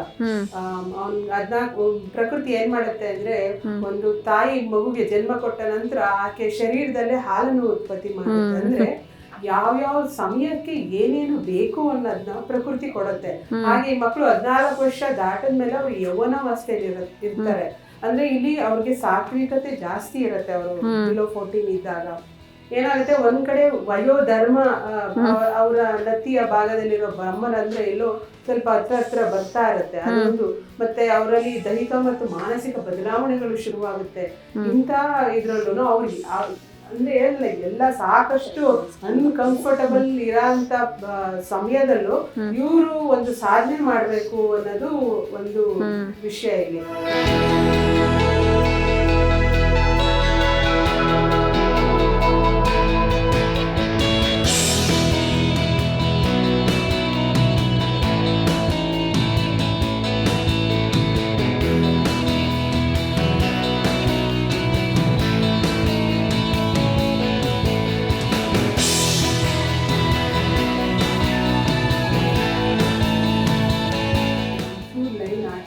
ತಕ್ಷಣ ಅವ್ನ ಮನಸ್ಸು ಅವ್ನಿಗೆ ಹೇಳ್ಬಿಟ್ಟು ಮತ್ತೆ ಹೋಗಿ ಸ್ಕ್ಯಾನ್ ಮಾಡ್ಕೊಂಡು ಮಾಡ್ತಾನೆ. ಹೌದು.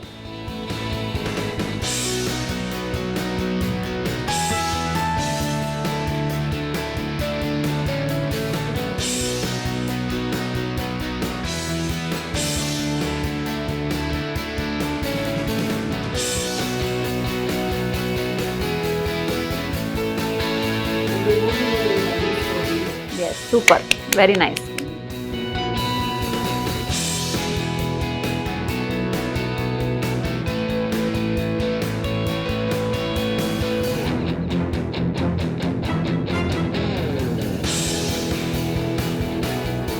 ಎಸ್, ಈಗ 9 ವರ್ಷದ ಜೀವಿತ ಇದ್ದಾರೆ. ಬ್ಲೈಂಡ್ ಫೋಲ್ಡ್ ಮಾಡಿಕೊಂಡು ಫ್ಲಾಶ್ ಕಾರ್ಡ್ಸ್ನ ಸೆಲೆಕ್ಟ್ ಮಾಡ್ತಾರೆ. ಬನ್ನಿ ನೋಡೋಣ. ಎಸ್ ಪುಟ್ಟ ಮಾಡು. Frog. Ginger. Bangle. Hen. Giraffe. Ambulance. Rabbit. Cell phone. Gorilla. T-shirt. Tabala. Cat. Ox. Snake. Dolphin. Scooter. Yes, very good, super, thank you. Yes, ಈಗ ನಮ್ಮ ಜೊತೆ 10 ವರ್ಷದ ವಿಲಾಸ್ ಇದ್ದಾರೆ. ಬ್ಲೈಂಡ್ ಫೋಲ್ಡ್ ಮಾಡಿಕೊಂಡು ನಾನೇನ್ ಮಾಡಿದೆ ಅಂತ ಅವರು ಫೈಂಡ್ ಔಟ್ ಮಾಡ್ತಾರೆ. ಬನ್ನಿ ನೋಡೋಣ. ಎಸ್, ರೆಡಿನಾ ವಿಲಾಸ್? ಓಕೆ, ಅವರು ನನ್ನ ಕಡೆ. ಎಸ್.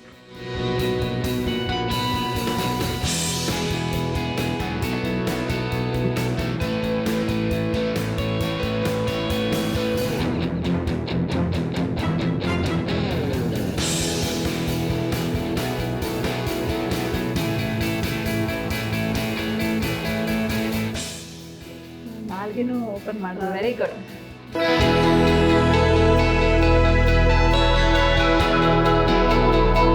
ನಾವೇನಾದ್ರು ಹೇಳಿದ್ರೆ ನಾವು ಹೇಳಿದ್ದು ಮಾಡಿಸ್ತೀವಿ ಅನ್ನೋದಾಯ್ತು. ನೀವು ಹೊಸೊಬ್ರು. ಈಗ ನಮ್ಮ ಜೊತೆ 13 ವರ್ಷದ ರಿಷಿತಾ ಇದ್ದಾರೆ. ಸೊ ಈಗ ನೀವು ನೋಡಬಹುದು ನನ್ನ ಕೈಯಲ್ಲಿ ಕೆಲವೊಂದಿಷ್ಟು ಕಾರ್ಡ್ಸ್ ಇದೆ, ಹಾಗೆ ನೋಟ್ಗಳಿದೆ, ಕರೆನ್ಸಿಗಳಿದೆ, ಹಾಗೆ ಕಾಯಿನ್ಸ್ ಕೂಡ ಇದೆ. ಸೊ ನಮ್ಮ ಸಿಬ್ಬಂದಿ ಅಂದರೆ ನಮ್ಮ ವಾಹಿನಿಯ ಸಿಬ್ಬಂದಿ ಕೂಡ ನನ್ನ ಜೊತೆ ಇದ್ದಾರೆ. ನಾನು ಅವರಿಗೆ ಈ ಕಾರ್ಡ್ಸ್ನ ಕೊಡ್ತೀನಿ. ಅವರೇ ಸ್ವತಃ ರಿತಿಶಾಗೆ ಈ ಒಂದು ಕಾರ್ಡ್ಸ್ ಹಾಗೂ ಕರೆನ್ಸಿಗಳನ್ನ ಕೊಡ್ತಾರೆ. ಅದರ ಮೇಲೆ ಏನು ನಂಬರ್ಸ್ ಇದೆ ಅಂತ ರಿತಿಶಾ ಫೈಂಡ್ ಔಟ್ ಮಾಡಿ ಹೇಳ್ತಾರೆ. ಬನ್ನಿ ನೋಡೋಣ.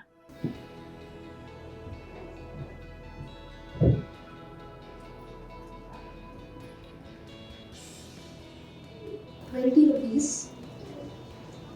97Q 326827. Correct. Consider.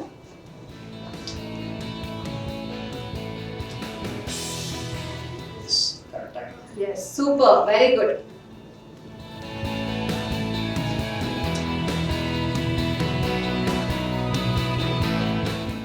Four two 80943117523724.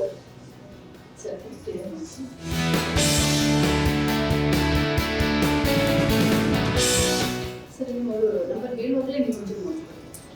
50 rupees 2GF 344747. Yes, very good, super. 4214920364421704. Correct. Yes.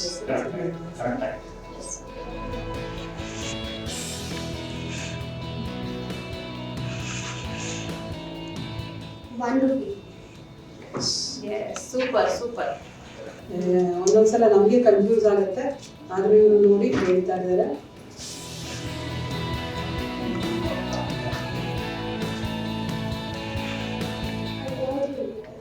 ನೋಡಿ ಅದು ಏನು ಕಾರ್ಡ್ ಅಂತ ಹೇಳಿ. ಏನಾದ್ರು ಹೇಳಿ.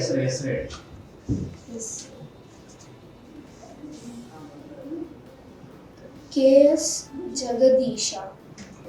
Yes, super. ಮುಂದೆ ಕಾರಣ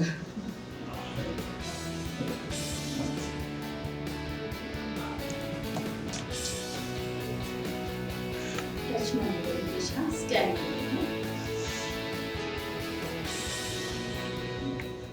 Pen colour blue. Yes Yes, very good, super. Super Ritisha, thank you. Next yes, ಈಗ ನಮ್ಮ ಜೊತೆ 15 ವರ್ಷದ ನಾಗಲಕ್ಷ್ಮಿ ಹಾಗೆ 13 ವರ್ಷದ ದರ್ಶನ್ ಇದ್ದಾರೆ. ಮೋಕ್ಷಪಟಂ ಅಂದ್ರೆ ಈಗ ನಾವು ಏನು ಈ ಹಾವು ಏಣಿ ಆಟ ಅಂತ ಹೇಳ್ತೀವಿ, ಅದನ್ನ ಬ್ಲೈಂಡ್ ಫೋಲ್ಡ್ ಮಾಡ್ಕೊಂಡು ಆಡ್ತಾರೆ. ಬನ್ನಿ ನೋಡೋಣ. ಸ್ಟಾರ್ಟ್. 3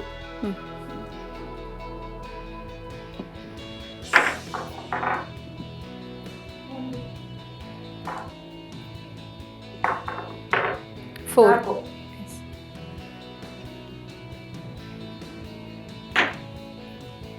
6. Very good.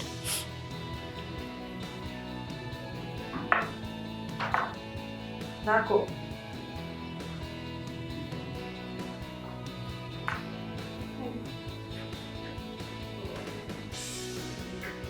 ಸೂಪರ್. ಎಣ್ಣೆ ಹತ್ತಿದಿಂದ ಆಟ ಅವಳಿಗೆ ಉಂಟಮ್ಮ. Wait Darsh wait. ನಾಗಲಕ್ಷ್ಮಿ ತಗೋ. ಎಣ್ಣೆ ಹತ್ತಿದ ಅವಳಿಗೆ 6.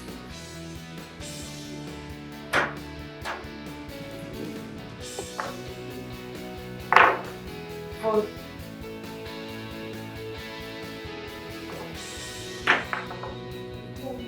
4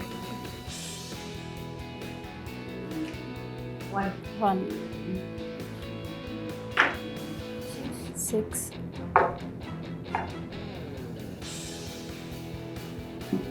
ಕೆಳಗೋದು 1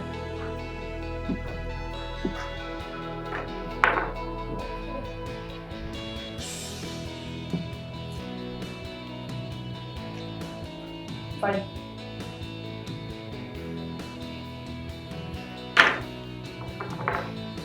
4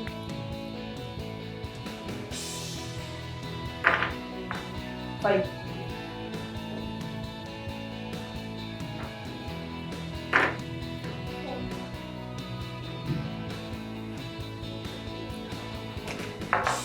1. ಸಾಕು. ಎಸ್, ಸೂಪರ್ ಆಗಿ ಆಡಿದ್ರಿ. Yes, thank you so much ಇಬ್ಬರಿಗೂ. ಎಸ್, ನೆಕ್ಸ್ಟ್ 12 ವರ್ಷದ ಆರಾಧನಾ ಇದ್ದಾರೆ. ಬ್ಲೈಂಡ್ ಫೋಲ್ಡ್ ಮಾಡ್ಕೊಂಡು ಬರೀತಾರೆ. ಬನ್ನಿ ನೋಡೋಣ. ಪುಟ ಬ್ಲೈಂಡ್ ಫೋಲ್ಡ್ ಮಾಡ್ಕೊ.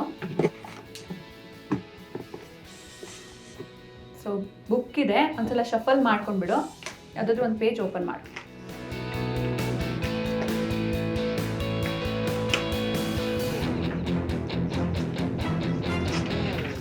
ನೋಡ್ತಾ ಇದ್ದೀರಾ, ಒಂದು ಪೇಜ್ನ ಸೆಲೆಕ್ಟ್ ಮಾಡಿದ್ರೆ ಆ ಪೇಜಲ್ಲಿ ಏನಿದೆ ಅಂತ ಅವರು ಬ್ಲೈಂಡ್ ಫೋಲ್ಡ್ ಮಾಡಿಕೊಂಡು ಬರೀತಾರೆ.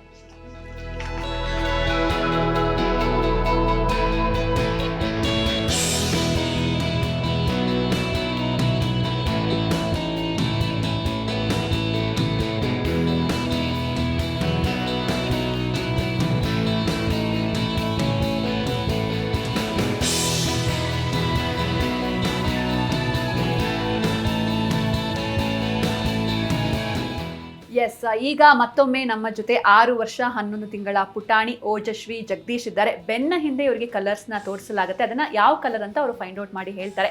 ಬನ್ನಿ ನೋಡೋಣ. ನೀವು ಕೂಡ ನೋಡ್ತಾ ಇದ್ದೀರಾ, ನಮ್ಮ ವಾಹಿನಿಯ ಸಿಬ್ಬಂದಿ ಇದ್ದಾರೆ ಅವ್ರನ್ನ ಪರೀಕ್ಷೆ ಮಾಡೋದಕ್ಕೆ. ಎಲ್ಲ ಕಲರ್ಸ್ ಇದೆ, ಅದನ್ನ ಶಫಲ್ ಕೂಡ ಮಾಡ್ತಾ ಇದ್ದಾರೆ. ಇದು ಒಂದು ರೀತಿ ಬೆನ್ನ ಹಿಂದೆ ನಡೆಯೋ ಬಣ್ಣಗಳ ಆಟ ಅಂತ ಹೇಳ್ಬೋದು. ಕಣ್ಣು ಬಟ್ಟೆ ಕಟ್ಕೊಂಡ್ಮೇಲೆ ಶಫಲ್ ಮಾಡಿ. ಓಕೆ, ಬ್ಲೈಂಡ್ ಫೋಲ್ಡ್ ಮಾಡ್ಕೊಟ್ಟ. ಸ್ಪರ್ಶದಿಂದ ಫೈಂಡ್ ಔಟ್ ಮಾಡಿ. ಯಾವ ಬಣ್ಣ ಅದು? Black. Yes, very good. ಬೆನ್ನ ಹಿಂದೆ ನಡೆಯೋ ಬಣ್ಣಗಳ ಆಟ ಇದು. ಅದನ್ನ ಫಸ್ಟು ಸ್ಪರ್ಶ ಮಾಡ್ತಾರೆ, ಆಮೇಲೆ ಸ್ಮೆಲ್ ಮೂಲಕ ಕೂಡ ಅದನ್ನ ಗ್ರಹಿಸಿ. Red. Yes, very good. Super super Ojaswi.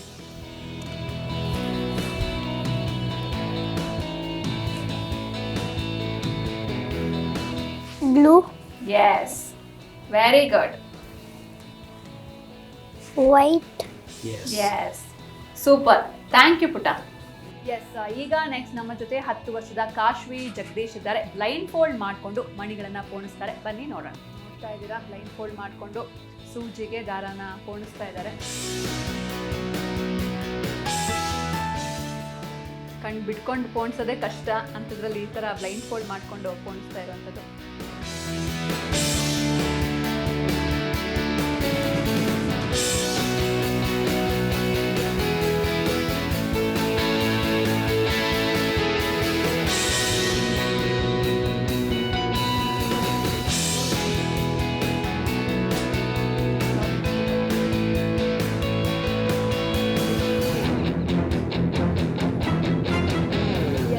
ಈಗ ನಮ್ಮ ಜೊತೆ 8 ವರ್ಷದ ಸಮನ್ವಿ ಇದ್ದಾರೆ. ಬ್ಲೈಂಡ್ ಫೋಲ್ಡ್ ಮಾಡಿಕೊಂಡು ಓದ್ತಾರೆ, ಬನ್ನಿ ನೋಡೋಣ.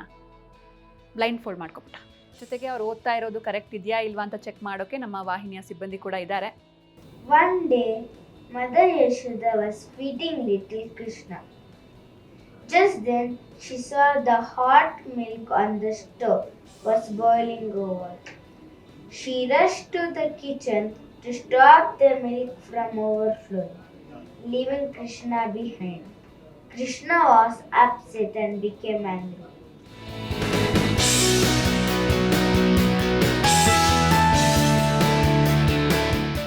ಎಸ್, ಈಗ ನಮ್ಮ ಜೊತೆ 12 ವರ್ಷದ ಜಾನ್ವಿ ಇದ್ದಾರೆ. ಬ್ಲೈಂಡ್ ಫೋಲ್ಡ್ ಮಾಡ್ಕೊಂಡು ಮೆಹಂದಿ ಹಾಕ್ತಾರೆ, ಬನ್ನಿ ನೋಡೋಣ. ಬ್ಲೈಂಡ್ ಫೋಲ್ಡ್ ಮಾಡ್ಕೊಬಿಟ್ಟು ಅವ್ರ ಜೊತೆ ಆರಾಧನಾ ಇದ್ದಾರೆ. ಅವ್ರ ಕೈ ಮೇಲೆ ಜಾನ್ವಿ ಅವರು ಮೆಹಂದಿಯನ್ನ ಹಾಕ್ತಾರೆ ಬ್ಲೈಂಡ್ ಫೋಲ್ಡ್ ಮಾಡ್ಕೊಂಡು.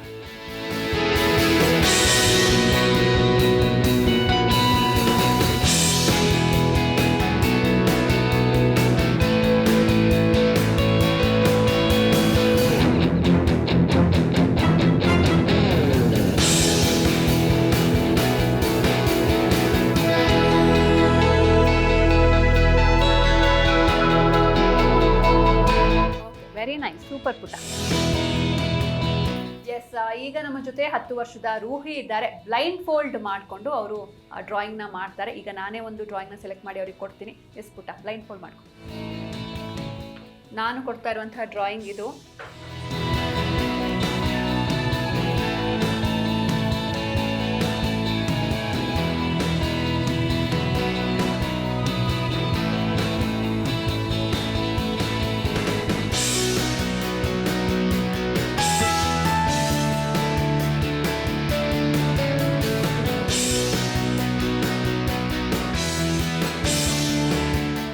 ಎಸ್, ಈಗ ನಮ್ಮ ಜೊತೆ 14 ವರ್ಷದ ಯಜತ್ ಇದ್ದಾರೆ. ಇವರು ಬ್ಲೈಂಡ್ ಫೋಲ್ಡ್ ಮಾಡಿಕೊಂಡು ಅದರ ಜೊತೆಗೆ ತಲೆ ಮೇಲೆ ಬಕೆಟ್ ಕೂಡ ಹಾಕೊಂಡು ಕಲರ್ಸ್ ನ ಫೈಂಡ್ ಔಟ್ ಮಾಡ್ತಾರೆ, ಬನ್ನಿ ನೋಡೋಣ.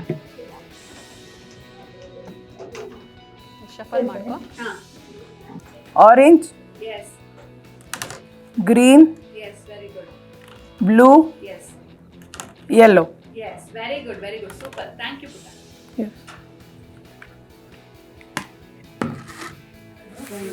ಸರ್ ಹಂಗೆ ಬಾಗಿಲು ತೆಗೀರಿ. ಎಸ್, ಈಗ ನಮ್ಮ ಜೊತೆ 13 ವರ್ಷದ ಪ್ರಣವ್ ಹಾಗೆ 9 ವರ್ಷದ ರಿಗ್ವೇದ್ ಇದ್ದಾರೆ. ಬ್ಲೈಂಡ್ ಫೋಲ್ಡ್ ಮಾಡಿಕೊಂಡು ಚೆಸ್ ಆಡ್ತಾರೆ, ಬನ್ನಿ ನೋಡೋಣ. ಬ್ಲೈಂಡ್ ಫೋಲ್ಡ್ ಮಾಡ್ಕೊಡಿ.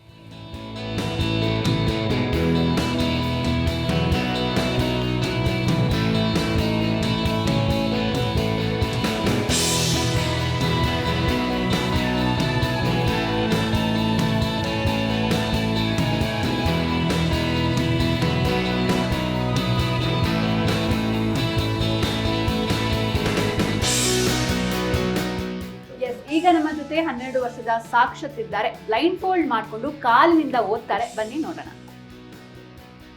Once upon a time, Indian squirrel had a plain, dull brown fur coat back.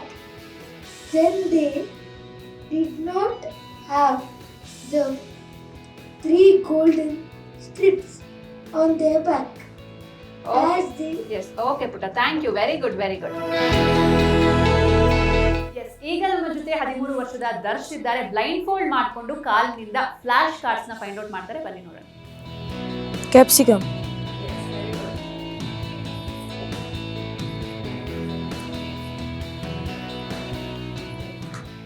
S, very good. cherry, yes, very good. ಅದರ ಮೇಲೆ yes, very good. grapes, S,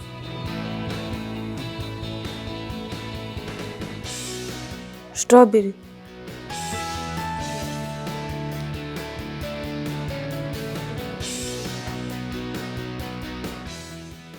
hat, tiger, apple, TV, sunflower,